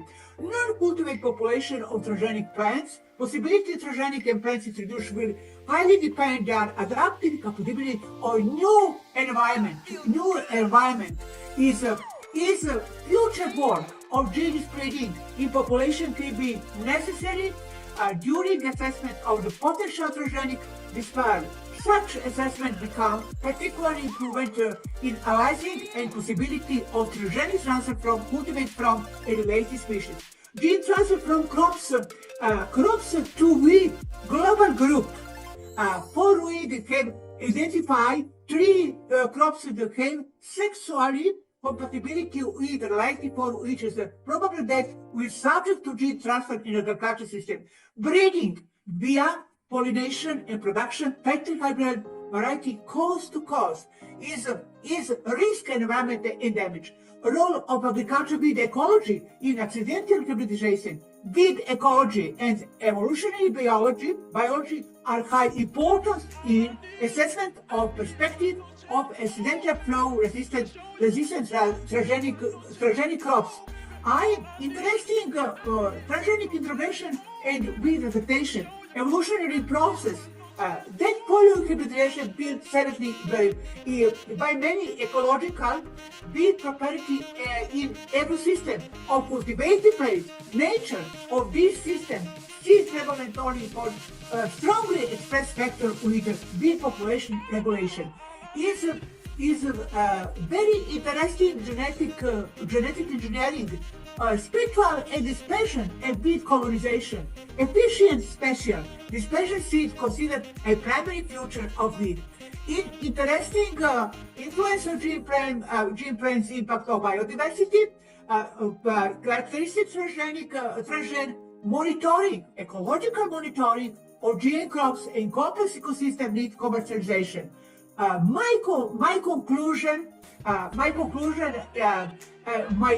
lecture, biotechnology, alongside the introduction of the genetically modified crops, constantly provided new opportunity when assessing genetic modified crops in the relation to the existing cultivar, in increased knowledge base with the training, the development of genetic modified crops will provide greater convenience in plant science with risk and benefits of relating such much scientists in work in problem genetic engineering, especially editing gene, CRISPR technology, talent seed, and etc. Genetic is a complex science.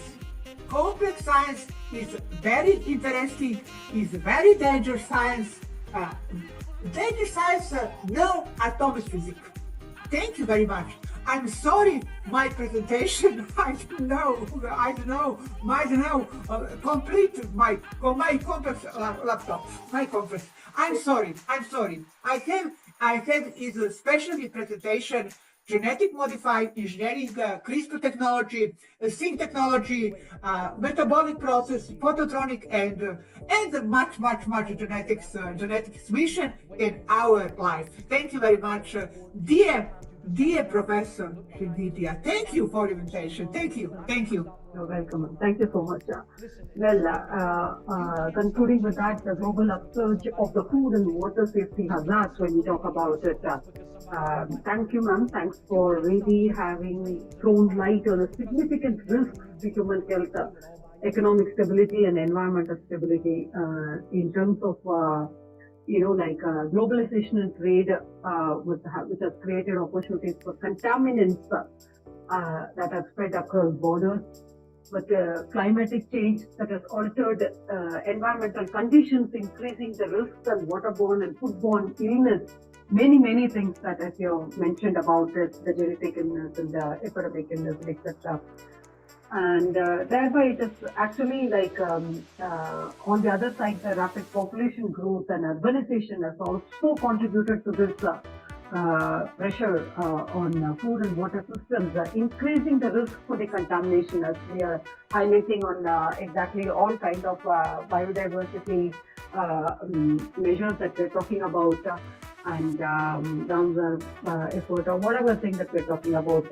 So the intensive agriculture and animal production can increase the risk for contamination, and also antimicrobial resistance, that is AMR. Again, when we talk about it is all coming up there with inadequate infrastructure and regulation contributing and catalyzing all these things.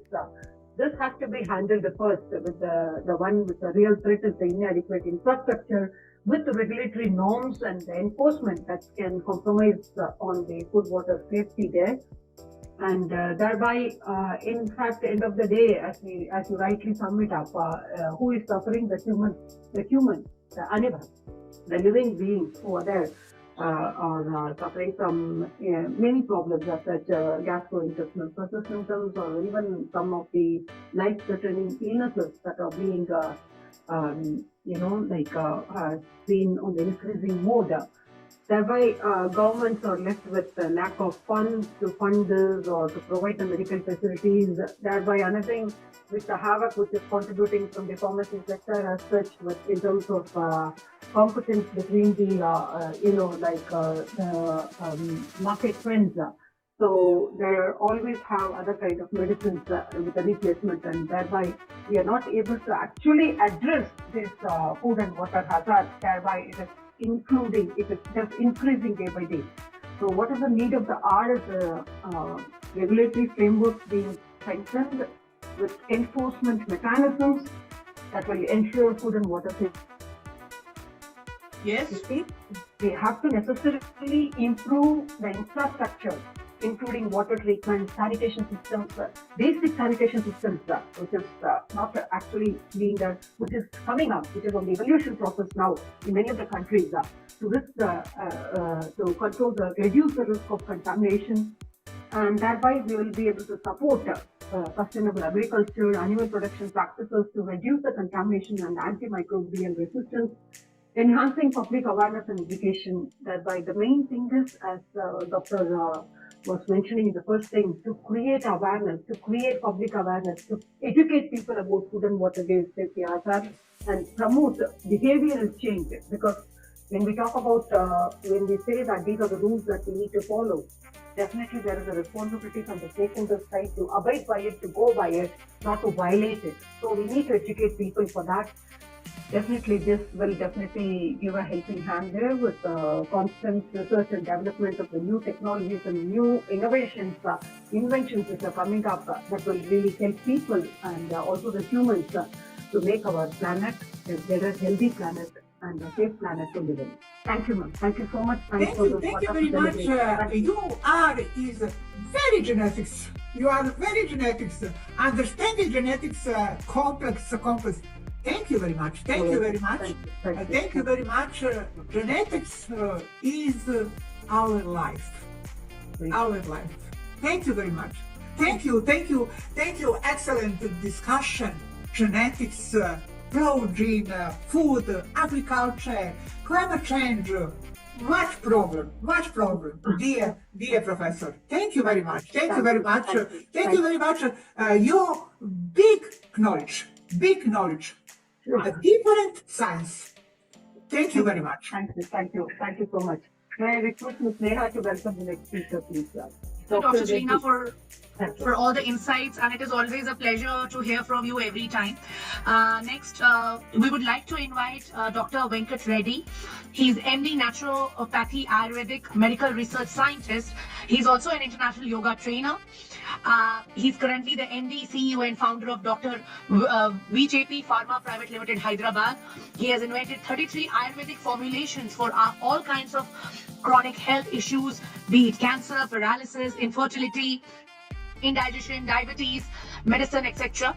And for the last 25 years, Dr. Venkat Reddy has been doing research in premier research institutions like Indian Institute of Chemical Technology, IICT, CSIR, and the University of North Carolina, USA, the West Research Institute, Institute of Technology, USA, and also he has worked in American University of Sharjah, UAE.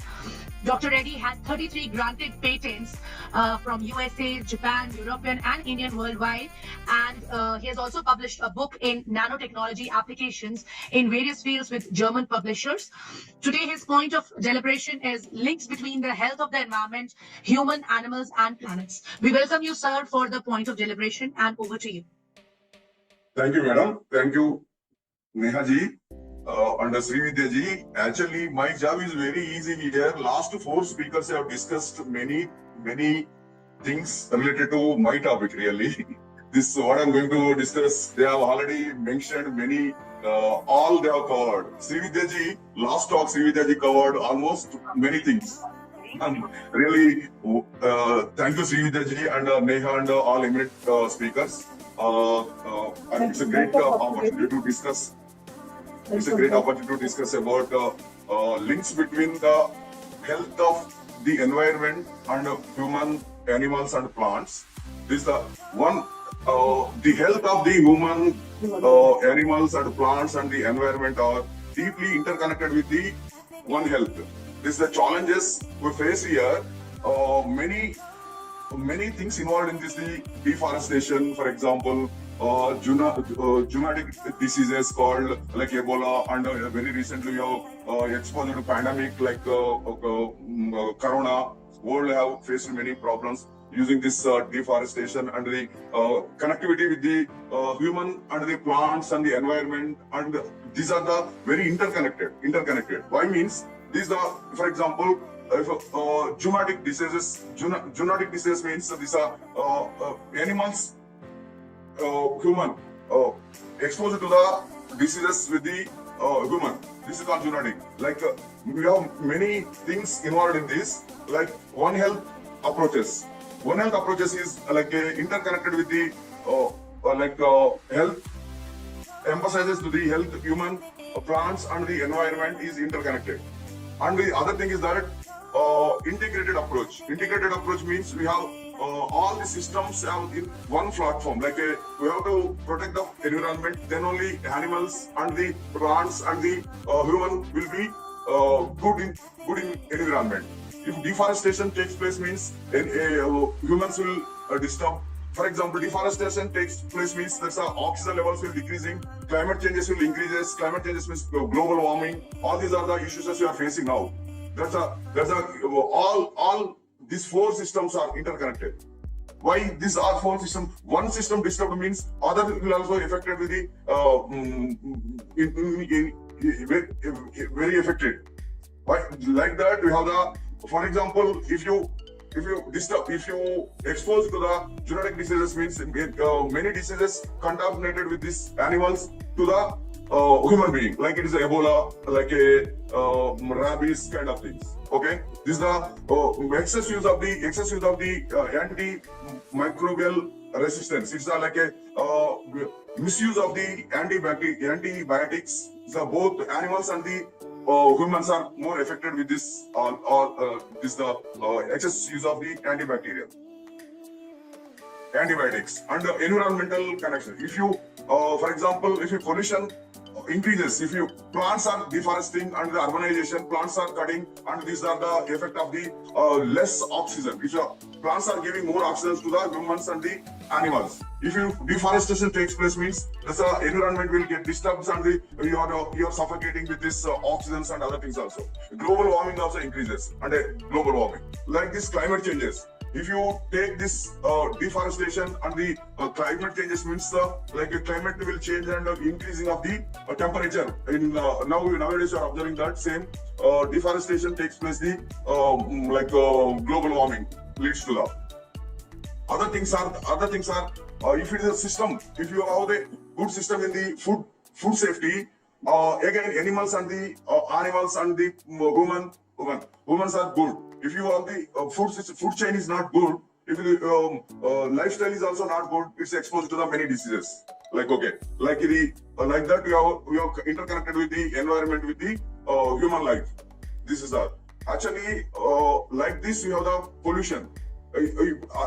Deforestation and urbanization, pollution also increasing. If you take the where you are living in Delhi, we are facing many problems. Like with this deforestation, environment is also changing, global warming, and again that oxygen levels are very low in our Indian capital Delhi. There's many people are getting asthmas and kind of problems facing.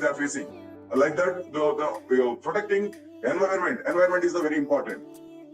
Like the excess uses of the vehicles and the pollution, the exposure to pollution. Very recently, I'm in the medical field. I'm using I'm listening this very new diseases which we are not unable to think about this also. Like for example, very recently I received a call from the Delhi. Many people are exposed to the breathing problems because of this pollution and the excess use of the antibiotics. Like that, we have the many issues in this. Protecting the environment is very important. Increasing the food safety and the improve the human health. All these are the factors influencing the biodiversity, enhanced biodiversity, and the reducing the risk of the emerging diseases. All these are the interconnected. Actually, how you can control the system, how you can control the environment means that you have to foresting and you have to interconnection with this all four systems. If you protect the environment means environment is very important, and the humans also affected. Plants also very important for us.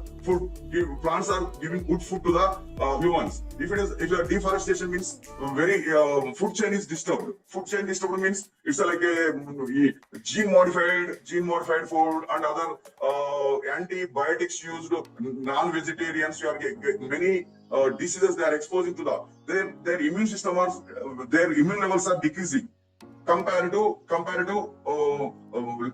less used medicine. All these are the factors influencing the environment. These are the main conclusion in this.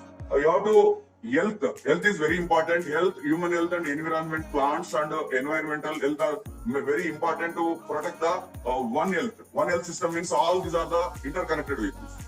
Thank you for giving this opportunity. Thank you, Dr. Reddy. That was a wonderful contribution indeed. May I request Dr. Mamta Chawla to do the summary for Dr. Reddy, please? Dr. Mamta? Yeah. Yes, ma'am. Thank you. Thank you, ma'am. Good evening, everyone. Good morning as per the time frame. So it was very interesting how Venkatesh sir tried to really highlight few of the new aspects that yes, as per the concern, specifically how we need to take care of what is happening all around. So citing the cases of pandemic and how we need to think about health and hazards and be conscious that awareness really it's everyone's role. It's not specific to scientists only. So highlighting the major concerns, I think that was wonderful how he handled, and in very brief time duration he highlighted the major facts that we all need to address. So I would hand over to Srividhya ma'am. Thank you, Dr. Mamta. Thank you. Very kind of you. Dr. Reddy, thank you so much. As usual, what else can we expect from Dr. Reddy, who is a scientist, who is a practicing doctor and a practitioner in terms of when it comes to the health of the environment and the humans and animals and plants, as it was very briefly introduced by Dr. Ms. Neha as well. The health of environment with, there are so many factors which are contributing to it, as he rightly mentioned, the air and the water quality. First thing is starting from the nature. The poor air and water quality can lead to any kind of respiratory problem, cancer, any other human issues that can come up. And also, like another parallelly, what is going on, climatic change, which is going on, and that can increase the spread of the diseases. That is really contributing to the spread of the disease, and heat stress and other problems, etc. With the exposure of the pollutants which are being there, such as pesticides and heavy metals and everything. And definitely what is at stake is the environmental health, and the animal health is at stake. With habitat destruction, like loss of biodiversity, stress, and etc. Even animal population. So many animals have become endangered. And definitely the pollution also contributing to this and exposing them to the toxic chemicals in the plastics. So many hazards which are being environmentally all these things are contributing. Thereby this climatic changes altering the ecosystem, the present ecosystem, disrupting food chains with the increased stress on animal populations, etc. So what we need to work on is the soil quality, to have good crop yields, and definitely with increased plant nutrition and making it more secure. Water availability, water scarcity, getting rid of the water scarcity, making water available with any kind of measures that ma'am was mentioning before, or rain harvestation or whatever thing, or focusing on channelizing the rainwater in a proper way in terms of reservoirs and dams and everything, water conservation projects, making water available throughout. And recently in Africa, they have they've discovered a new way of getting water from air. So all these things, all these innovations have to continuously go on, such that it contributes more and more to enhance the health factor which is being there. And with that, and definitely as Dr. Reddy was mentioning, this One Health is more kind of a constitutional approach that will recognize the interconnectedness between the human health and the animal health and the environmental health. Because see, though there are 3 different sectors in it, but all are interrelated, interconnected. When it forms the whole ecosystem of providing the essential services, including air, water, when it comes to the and soil, basically. And all these things really contributing to the biodiversity factor, enhancing the ecosystem and the health, and the resilience factor of it, thereby having sustainable practices that will really help for any kind of health, safety, and sustainable living. Thank you. More holistic sustainable living. Thank you so much, Dr. Reddy. That was a wonderful conversation indeed. And it's always a pleasure working with you, and it's always an honor to have you on the chest. Thank you. Thank you so much. Thank you so much. May I request Dr. Ms. Neha to invite the next speaker? Thank you, Dr. Reddy, for all the insights which you have shared about the topic, which is a holistic topic in itself. Thank you so much. And next, we would like to invite Mr. George Isaac, and he's a legal consultant, lawyer from Santa Maria University, Peru, doctorate in law and administration from Federico Viral National University, Peru, president of Interdisciplinary School of Fundamental Rights, Peru. He's an author, co-author, director, and co-director of more than 150 books in various legal branches with a focus of fundamental rights and interdisciplinary, published in 18 countries. And today his point of deliberation is also the global upsurge of food and water safety hazards. We welcome you, sir, for this point of deliberation, and over to you. Thanks. School, G20, International One Planet Cabinet 2025, and the Dr. Srividhya Sukumar. In this opportunity, we talk about the pending agenda as global food and water security hazard recurrence. Access to safe and nutritious food and water is a fundamental human right. However, an upsurge of global hazards threatens world food and water security, demanding an urgent and multifaceted agenda. This text will explore the most pressing challenges and propose concrete actions to mitigate them.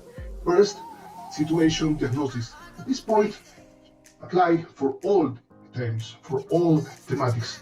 In this sense, climate change with like situation diagnosis, with its increasing frequent and intense extreme weather events, droughts, floods, heat waves, and determinating factor in food and water insecurity.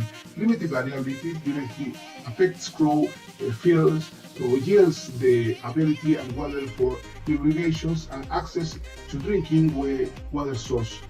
Prolonged droughts, for example, drastically reduce agricultural production, while floods can destroy entire crops and contaminate weather source. The situation is exacerbated in already vulnerable regions, exacerbating poverty and inequality.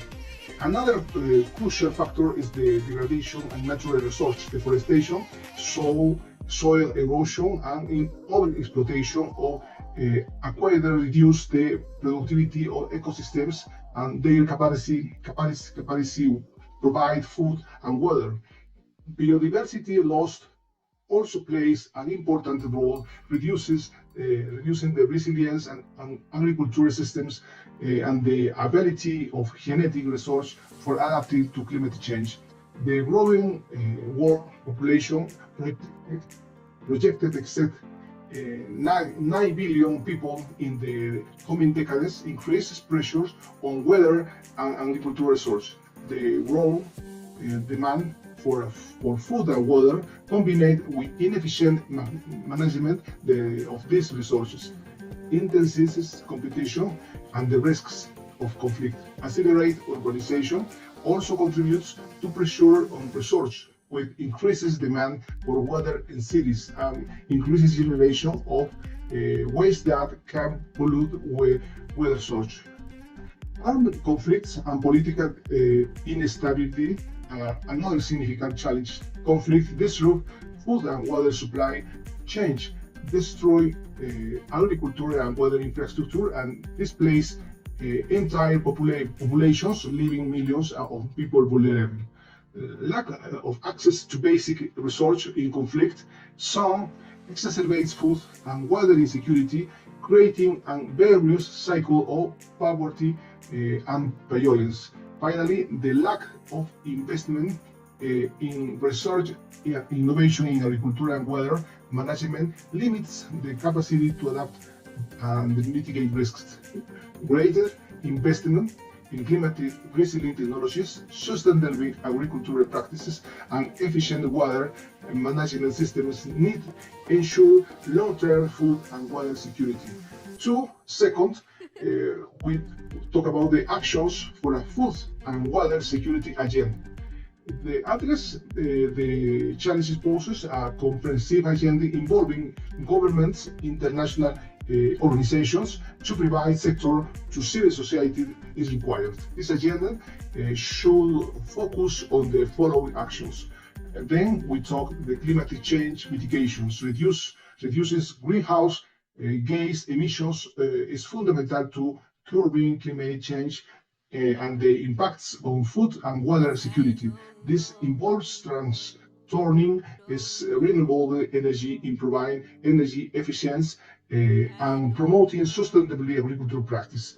Then we talk about the sustainable management of natural resources, the protection and reforestation of ecosystems, the sustainable management of soil requires, and the promotion of biodiversity are crucial to ensure the long-term availability of food and water. This requires the implementation of policies, the intensive conservation and responsible management of natural resources. Then, investment in research and innovation, research and development of climate resilient technologies, growth and flood-resistant crop varieties, and efficient water management systems are essential to improve agricultural productivity and water security. Then we talk the strengthening governance, transparency, and citizen participation in the management of water and agricultural resources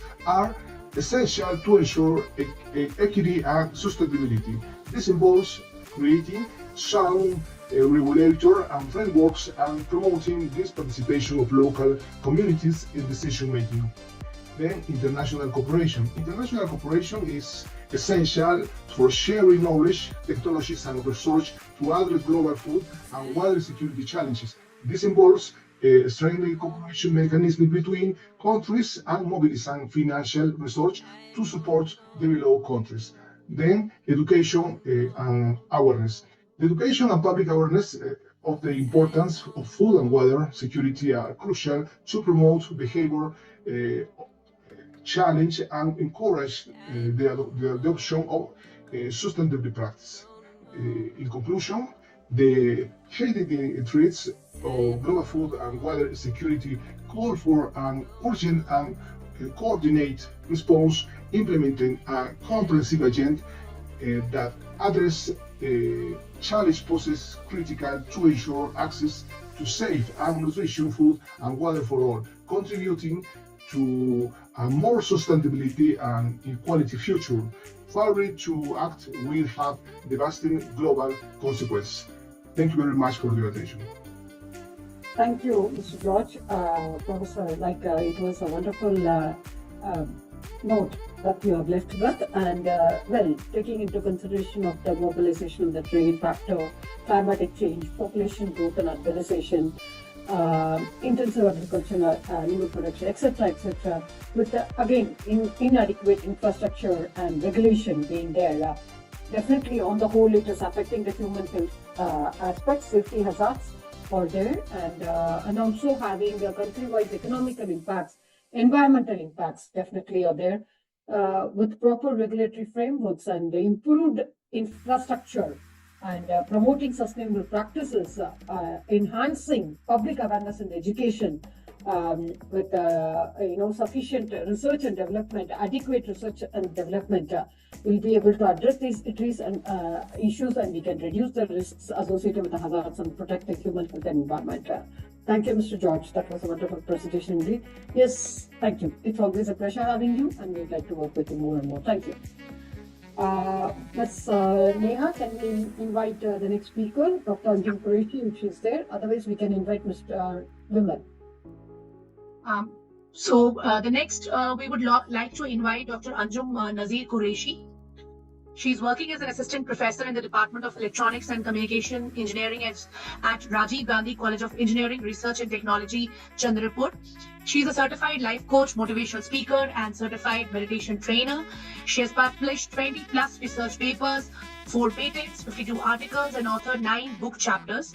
She is the author of the book 10 Core Life Skills, Mastering Communication Skills and the Internet of Things, a hands-on approach. And today her point of deliberation is increasing participation of women and youth in agro-food chains. We welcome you, ma'am, on this platform, and over to you.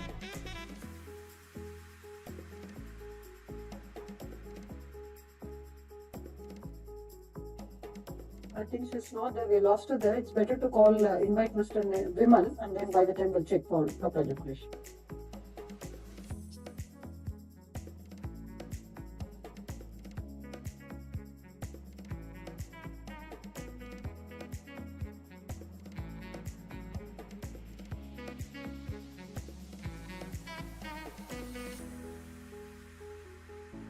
Okay, we would like to call Mr. Vimal on this point of deliberation today.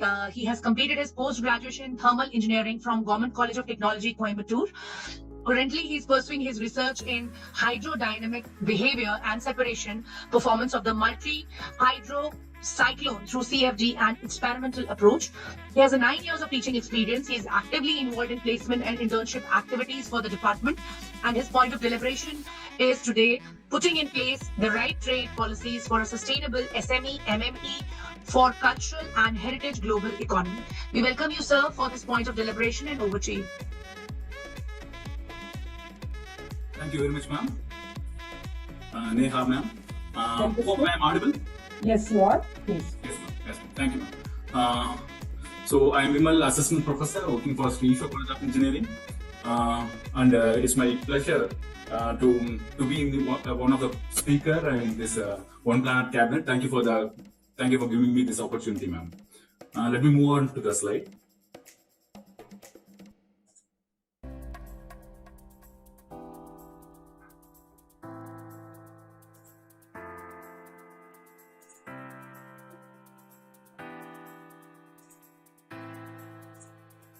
It has loaded, sir.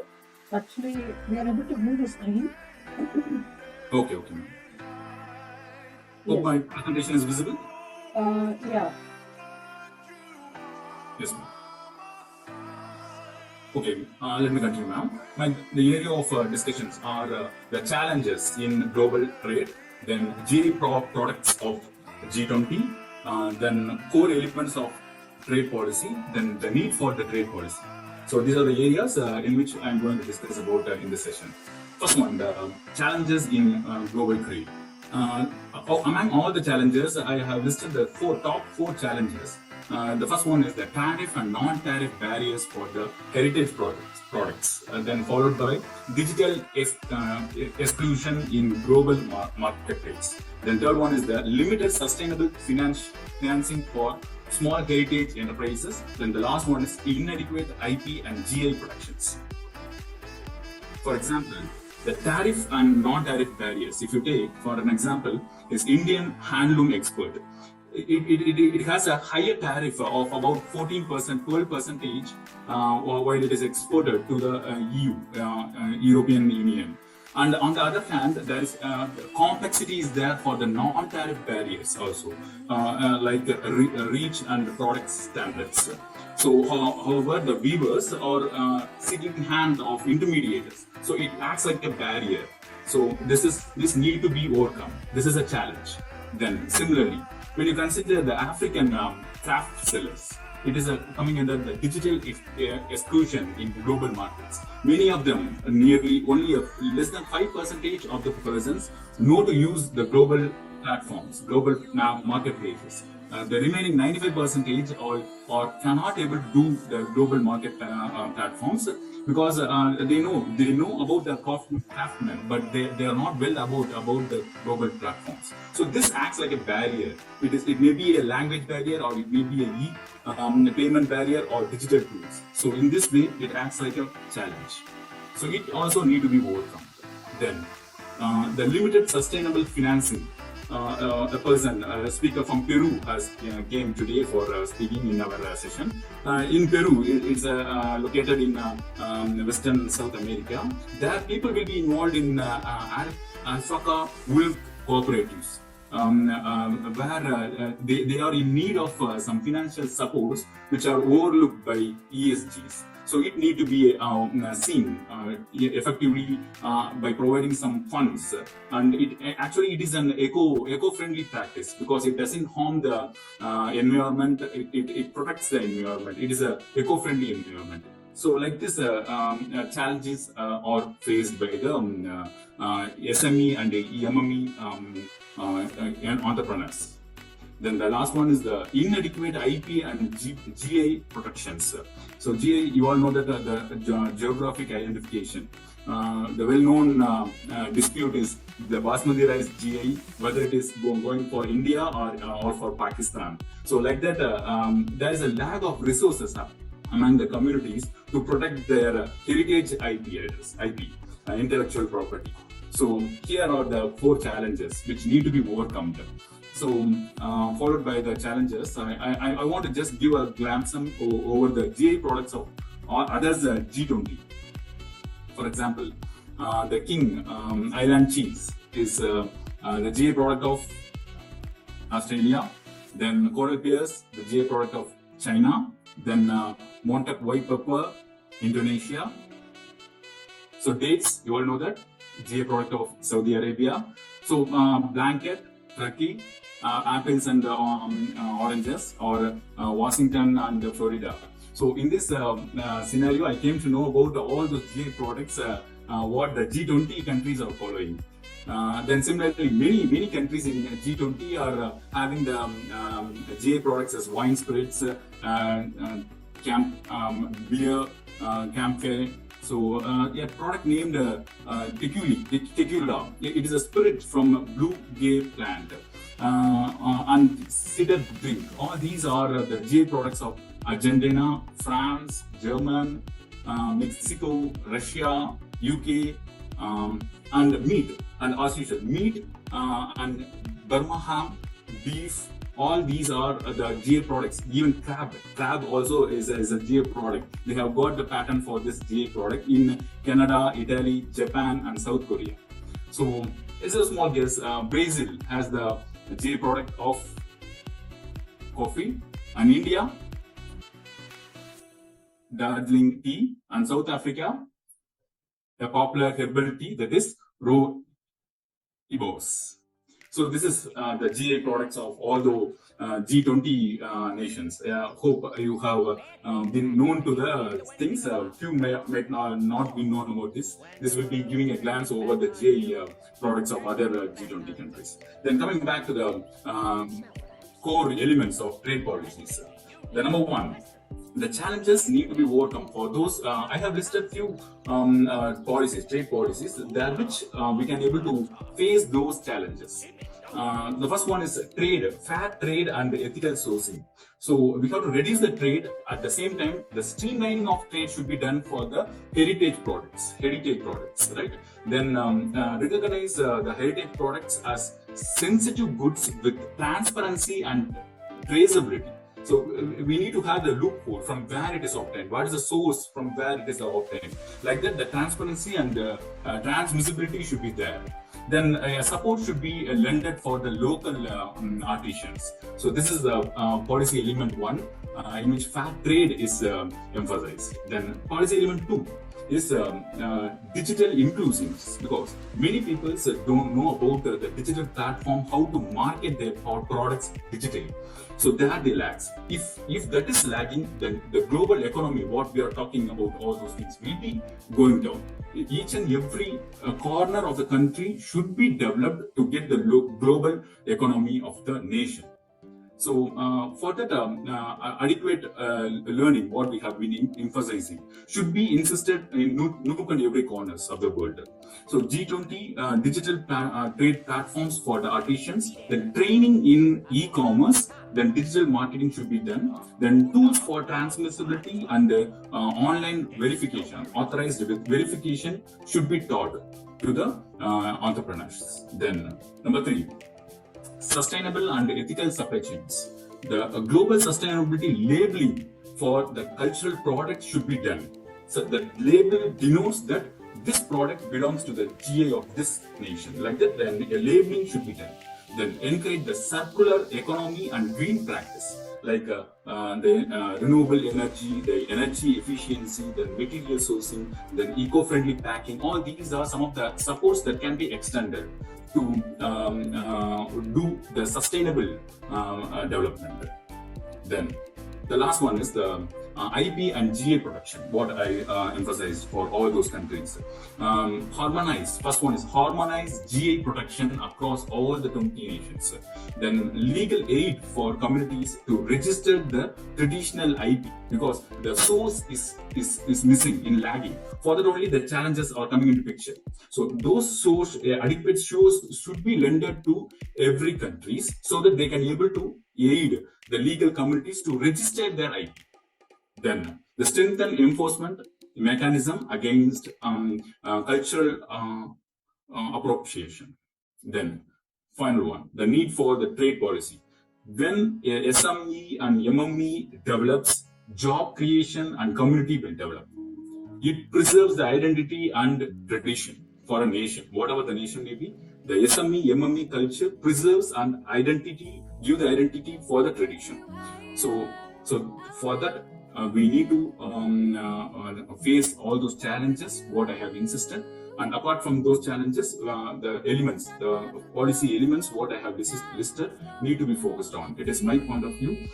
Then the financial and global partnership, the partners like NUESCO, then World Trade Organization, WIPO for production frameworks, establish G20 heritage for the sustainable fund, globalized blended finance and microgrids, or some of the partnership which is required. Then finally, the vision, the strategic vision for 2030 should be like a circular, inclusive for the global trade system, the SME and MME as empowered cultural custodians, then equality access to markets with sustainable practices. So this is what I thought of emphasizing, and thank you for the opportunity. Let's build a global economy that honors our past and sustain our future. Thank you. Thank you. Thank you, Mr. Vimal, for sharing your ideas and information on the point of deliberation topic. And I would like to request Dr. Hema to share the summary of Mr. Vimal on his point of deliberation today. Professor Vimal, it was extensively well done. Amazing presentation, thoughts for small and medium-sized enterprise and medium-sized and mid-market enterprise. Two things you have touched upon. So what are the challenges, the limited resources, the flexibility, innovation, and small growth orientation, more resources and established presence. All these things you have clearly touched upon, and you have also Professor Vimal's presentation, he has also told about fair trade, ethical sourcing, training which is very much required for taking forward the product and sustainability and ethical supply chains, and protection, that is IP and GI protections and trade policies. So as far as the geographical products in India, I was just seeing, so we have Darjeeling tea, Kanjipuram silks, Tirupati laddu, Kangra tea from Himachal Pradesh, and Alfonsa mango from Maharashtra. So the benefits of this is protection of traditional knowledge, economic benefits, and market differentiation. And this also highlights on the cultural significance, maintaining the cultural heritage of the particular country or the geographic location, and support for artisans and farmers, and promoting Indian heritage. So he has touched upon all the various aspects of the SME and MME, and the policies, whatever is very much required. It was an excellent presentation. Thank you very much. Thank you, ma'am. Thank you. Thank you, ma'am. That was a wonderful summary indeed, as always. Yes, as ma'am was mentioning, Mr. Vimal, he has covered almost everything, every single point when it comes to the trading of all these products that we're talking about, not compromising on the safety security aspects as well. So thanks for highlighting on the GIs, especially the cultural heritage and the promoting GI products, which is a much need of the hour that should be discussed when you're going to sum it up with the micro and the medium-sized enterprises. That's what the topic is all about. So when it comes to GIs of products of G20, Sir was very clearly mentioning about how it really contributes to the global economy. And definitely, as we all say, there are in India, in simple words, if I'm going to come down to that, funneling it down, tapering it down. When you talk about Kerala, we say it is land of spices. Like that, each and every state in Kerala has a tagline there, So when it comes to those products, they have the pride of being cultivated, produced in that particular land.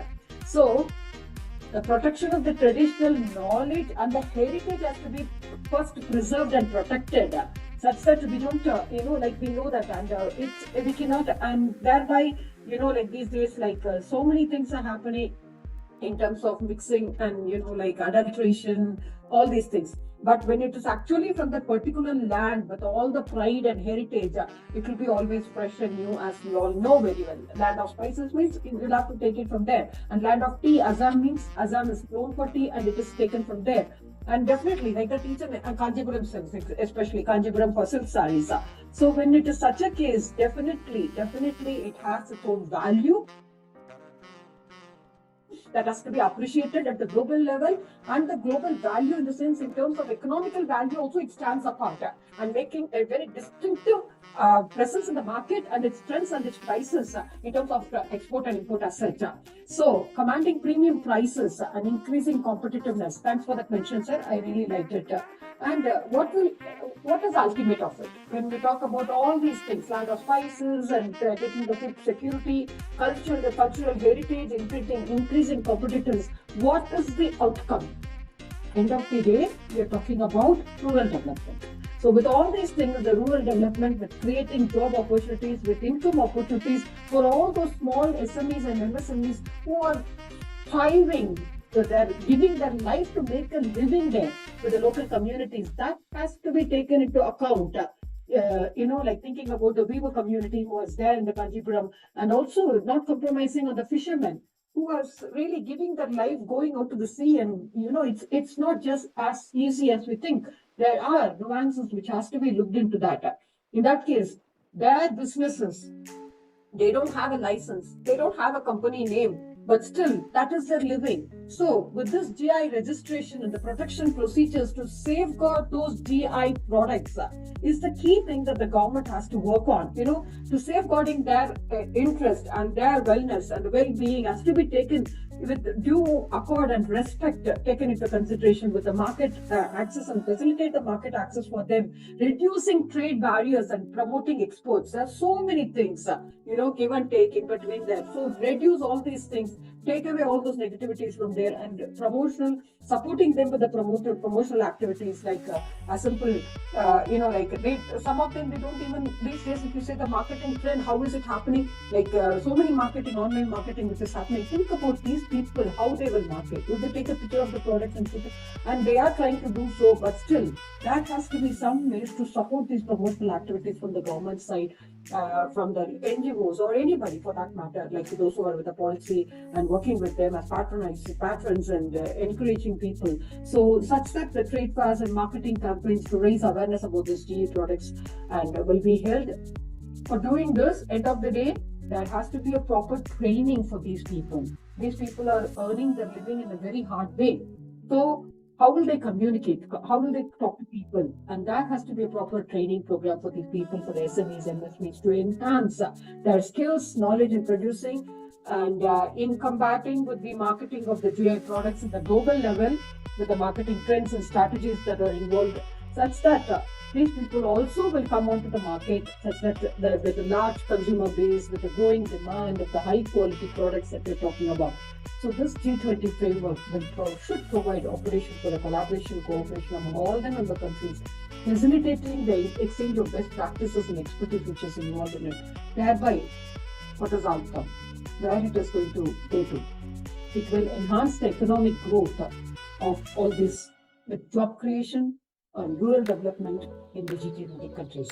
So, in that case, what has to be taken into account is the protection policies of the limited market access in terms of these products, and definitely with counterfeiting, with the piracy which will be there, duplication of the product, end of the day. So that's what we are talking about, with strengthening of the enforcement mechanisms have to be taken into. And last but not the least, these days, anything and everything, as I told you, it's digitalized. So when it comes to how to make it digitalization, an opportunity for these products to come in the e-commerce platforms with the digital marketing will also has to be taken into account for these things. So by implementing these right-clearing policies, as I was mentioning, the G20 countries can support the growth and development of the sustainable SMEs and MSMEs in the culture and the heritage sector, promoting the GA products, contributing to the economic growth and cultural diversity and rural development. Thank you, sir. Thanks for that wonderful presentation. Indeed, definitely. Thank you. So, next we would like to, we are missing out Dr. Anju Qureshi here, but still. So, we are going to conclude the session now with His Excellency Professor Charles. Thank you. Yes, Professor. Thank you very much. Whole session and all the speakers and their contributions. Thank you. Thank you very much, my able Dr. Srividhya. Yeah. Sukumar. Thank God for you, and I thank God for all the lecturers, all the teachers, everybody that are people. I really enjoyed everything that was said so far. Our health is wealth, and agriculture, food security, global value chain, with emphasis on putting in place the right trade policies for sustainable SME, MME, for culture and heritage global economy. As we all know, trade policy can support sustainable small and medium enterprises by providing access to global markets, fostering innovation, and promoting cultural heritage. However, this policy must also patronize health and well-being, ensuring fair labor practices and environmental protection and cultural integrity. What are the trade policy for sustainable of SPA? We have the market access, we have the innovation, We also have the business cluster. We have the supply chain development. When we talk of supply chain development, we are saying the trade facilitates the development of more sustainable supply chains by reducing environmental and social risks. Also, when we are talking in terms of the business cluster, we are looking at the trade policy support, the development of business cluster, where SME can collaborate and share resources so as to foster innovation and competitiveness. And when we are looking at the area of innovation, we are looking at the trade can promote technological transfer and knowledge sharing, enable SME to develop new products and processes. And when we are looking at the market assets, we are looking at the trade agreement can be lowered in the area of tariff, in the area of non-tariff barrier, thereby making it easier for SME to export their goods.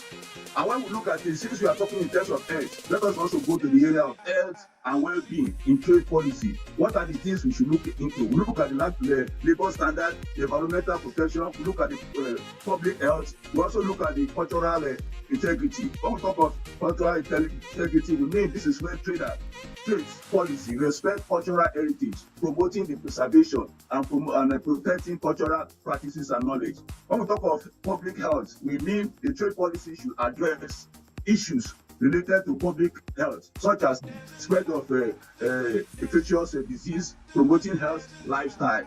We talk of the environmental problem. Trade policy should patronize environmental problem, promote sustainability production, consumption of consumption patterns. We look at the connectivity. How does it connect to SME and cultural heritage? We look at the area of the creative industry, where the trade policy can support the growth of creative industry, such as the music, the arts, the crafts, and also these are closely linked to cultural heritage. We also look at the area of cultural tourism. We look at the trade policy and facilitate the development of cultural tourism by so doing providing economic opportunity for SME, promoting cultural understanding. Ethical trade that was said by Vima. We look at the area of the trade policy can promote the ethical trade practices so as to ensuring business and not exploiting workers or damaging the environment. What are the examples so far concerning the area of trade policy action? Thank God for the sustainable trade initiative. Kudos to World Economic Forum organization promoting sustainable trade practices, also the integrating environmental and social consideration into the trade. We also look at the area of regional trade agreement, whereby we have the NAFTA and the EU promoting the trade and investment within the region so as to foster economic growth. We also look at the WTO playing a crucial role in establishing rules for trade, international trade, promoting fair competition and addressing trade disputes. As we all know, trade policy implementation brings about sustainable development, brings about health, brings about cultural heritage. Government can also help the SME to strive and also to foster economic growth, promote a more just and equitable world. It is also worth knowing that the right trade policy to foster sustainable development of SME should encourage investment and infrastructure, technology, innovation, which emphasize on business operation and competitiveness. Such policies should focus on reducing bureaucracy, hurdles, and simplifying custom procedures, so as to make the international trade operation more efficient and cost-effective.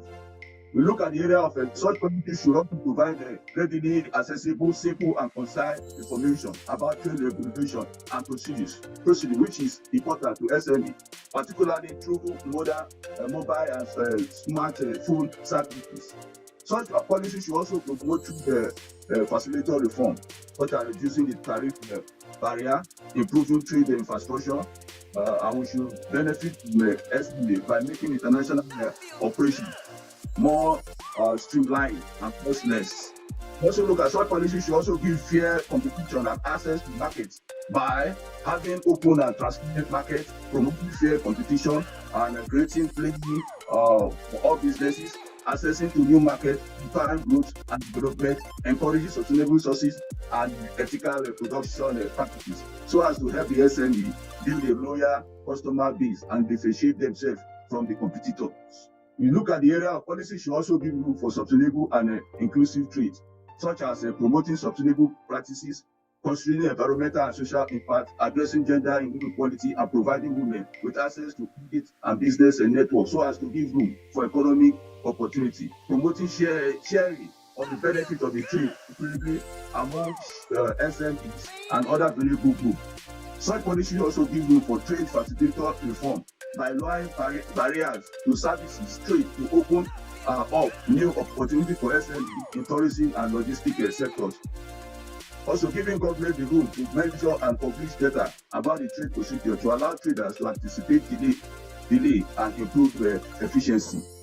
Giving room for government to notify the trade community in advance about new policy and regulation to ensure that information about the laws and regulation is readily accessible. Such policy should give room for financial literacy and access to finance by easier access to credit and financing so as to help the SME overcome financial barrier, invest in the growth and expand their operation.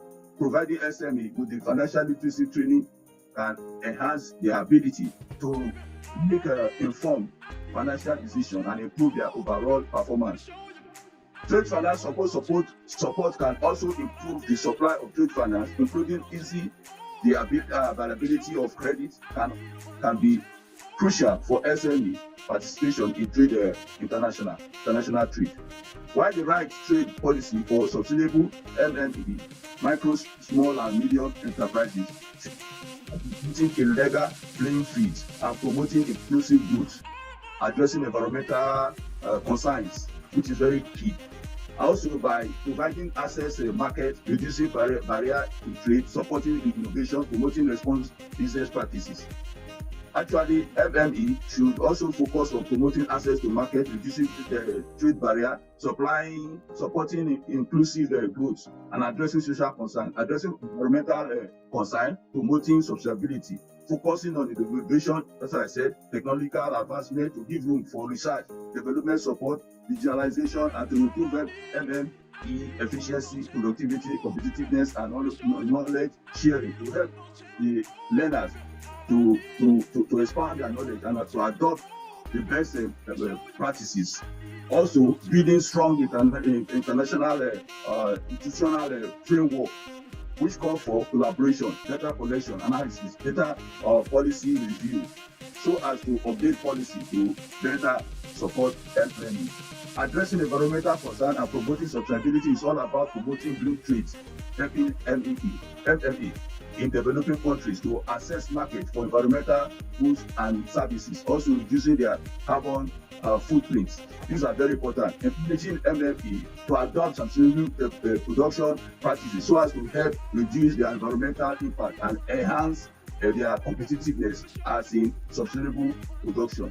Government work with international organizations to develop and enforce environmental standards that are fair and equitable to MME, thereby promoting environmental standards, supporting inclusive growth, and addressing social concerns in the market within the gender and the youth entrepreneurship. Trade policy will also actively support women and young entrepreneurs so as to access resources and markets. The fair trade also is very important in the sense that the right trade policy should promote fair trade practices so as to help the MME in developing countries to gain access to market and ensure that they receive a fair price for their goods and services since they are faced with this proportionate barrier. We also look at the area of social responsibility, which is also key. The right trade policy.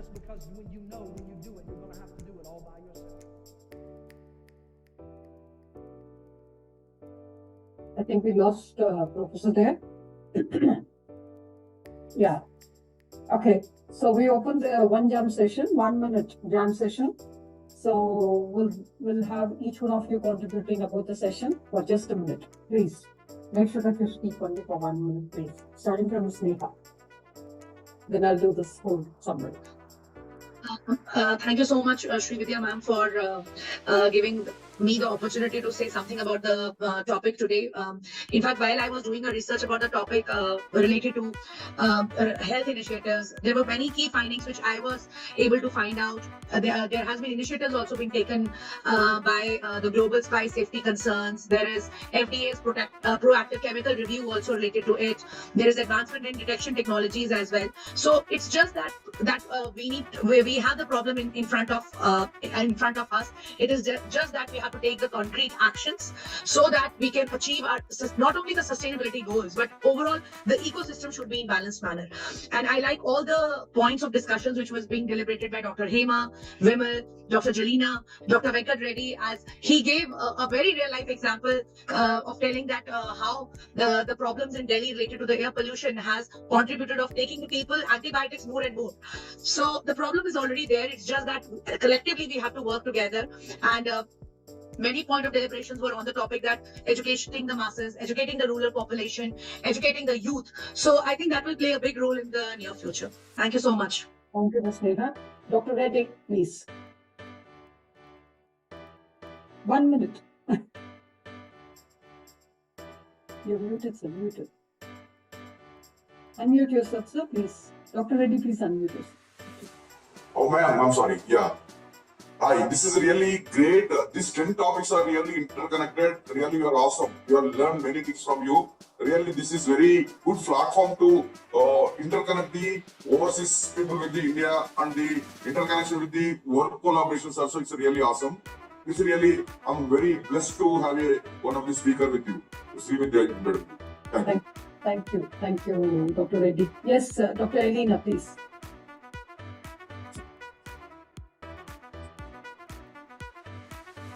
Okay. In the 21st century, man is the greatest challenge. Why man? We ask the question why. At such a level of development of technology, science, throughout, we are clear to nature. Haven't we learning anything from the development of civilization?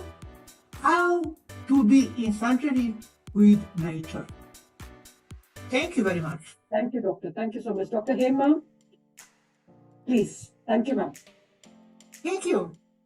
Ma'am, today's deliberation was excellent, and I just wanted to link it with the Tiruvalluvar, our sacred poet, and all the, I think, SDG goals. Today's topic, the human, animal, plant and environment, trade, wealth, everything health, everything is covered in Tirukkural in various chapters. Chapter 2 constitutes rain, Chapter 4 and 452 nature and earth, Chapter 226 animal, Chapter 33 animal cruelty and compassion, Chapter 1 sacred space, Chapter 13 need for self-control, and Chapter 31 to 40 wealth, and in the title Porul, commerce and business. So everything is covered. I think if we will read all these chapters, we will be able to address sustainable development goal and plan strategies. Thank you very much. Very good, ma'am. Thank you so much. Thanks for that beautiful mention, really, Dr. Hema. Thank you so much. Yes, moving ahead, like Mr. Vimal.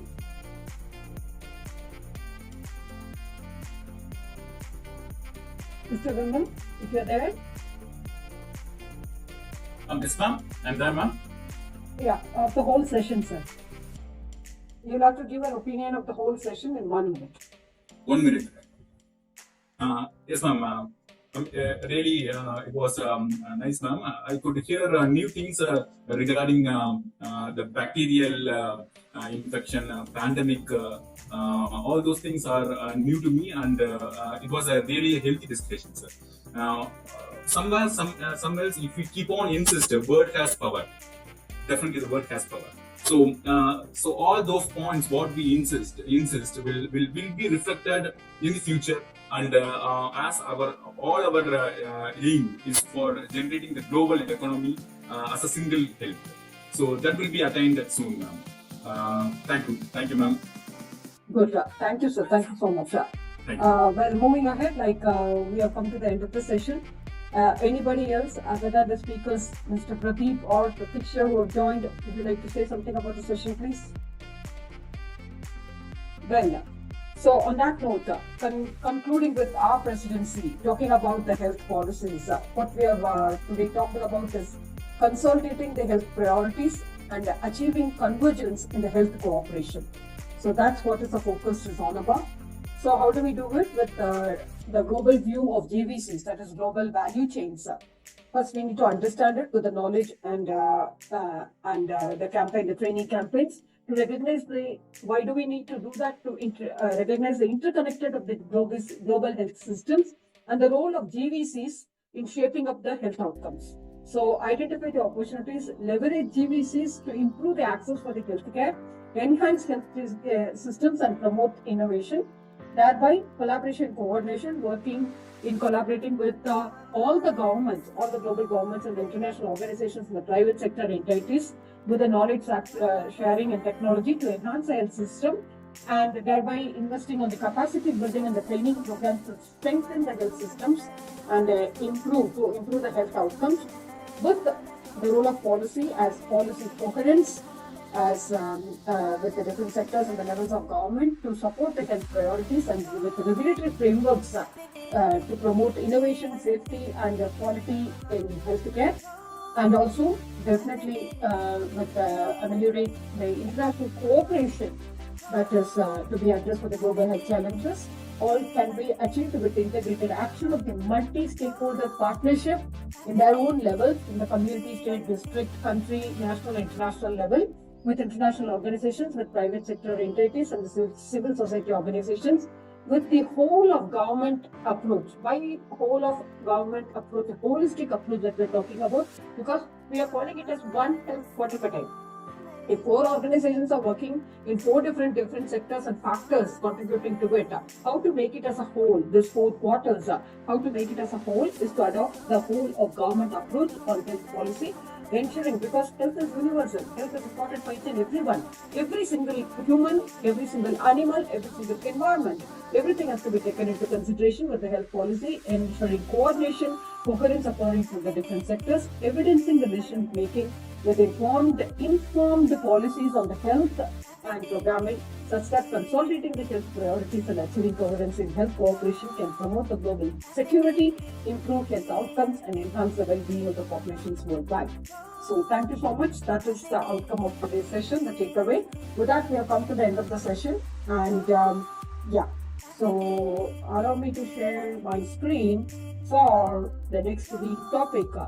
I'm sure it's going to be a hot love for everyone, because every time when people see this, usually there used to be a lot of speakers for this one particular topic, because almost everyone is an educator, and this topic everybody will register, believe me. Education 360, where we are going to talk about our presidencies about inclusive, equitable, relevant, quality education, creating lifelong opportunities for all. These are the parameters that we are going to talk about. These are the deliberations that are going to be there. So that's what is the thing. So next week we'll be talking about, next 3 weeks we are concluding it, our people part of it, with Education 360, empowering to lead that one planet that we're talking about, with spectrum and Yuva going global, thereby summarizing, confining it to engage, explore, enhance our planet and Earth for a sustainable living, thereby contributing to goals of Addis Ababa action. So thank you so much. So these are the 3 weeks which are going to be very crucial, and with very more relevant topics of G20 International One Planet Cabinet. Thereby, so we have come to the end of today's session, that is on health. So let's all be in our pink of health, contributing for the pink of health of the whole world as such, talking about health for all, because health is wealth indeed. So thank you, Srividhya ji. Your efforts are really awesome, really great. Thank you, Dr. Reddy. Thank you so much. Thanks to each one of you for those wonderful deliberations. Thanks to all our community partners. Definitely, without them, sessions will not even happen.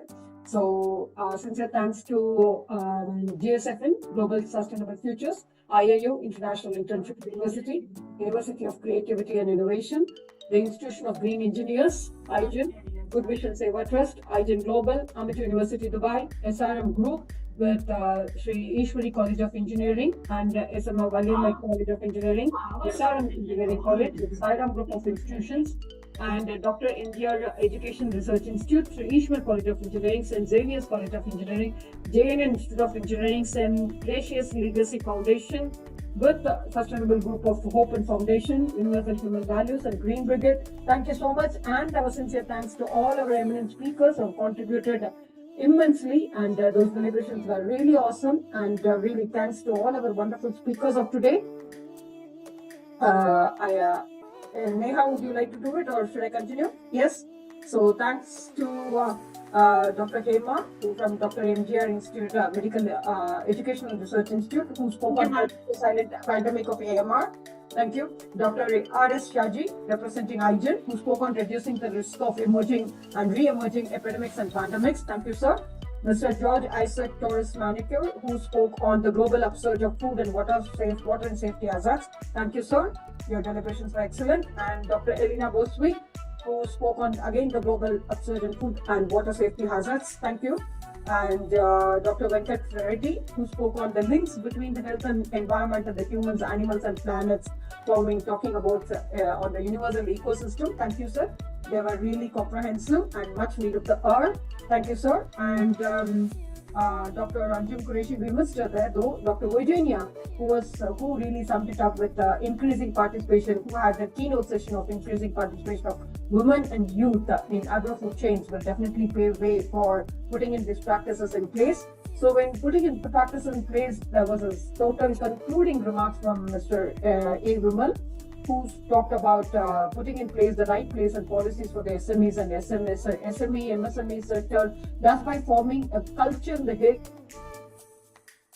heritage of food in terms of global economy, and thereby there was a concluding remark from His Excellency Professor Charles on all these factors. Thank you so much. With that, we have come to the end of today's session. That was again a wonderful session indeed. So health is wealth, definitely, as we all know. If health is not, if money is lost, anything we can just regain it any other day. But if health is lost, definitely we can't get it back. So let's all pull our sleeves and work together in making our place a better place to live in with all the priorities in place. Thank you, ma'am. Thank you so much. That was wonderful having each one of you with us.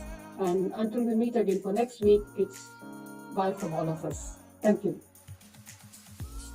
Thank you, ma'am. Thank you all. Thank you. Bye, ma'am. Thank you. Thank you. Thank you. Congratulations, my dear. Thank you to all the speakers. Yeah, thank you. Thank you. Thank you. Bye-bye. I'm Bye sure bye. you're Bye speakers. bye. Bye bye. Bye bye. Bye bye. Thank you. Bye bye. Thank you. Thank you, Dr. Thank you. Thank you very much. Thank you. Thank you. Nice to meet you. Nice to meet you Sunday. Yeah, sure. Yes. Thank you. Thank you. Ms. Neha, I'm sure next week you will want to become one of the speakers, I think. Thank you. And sincere thanks to our backstage heroes.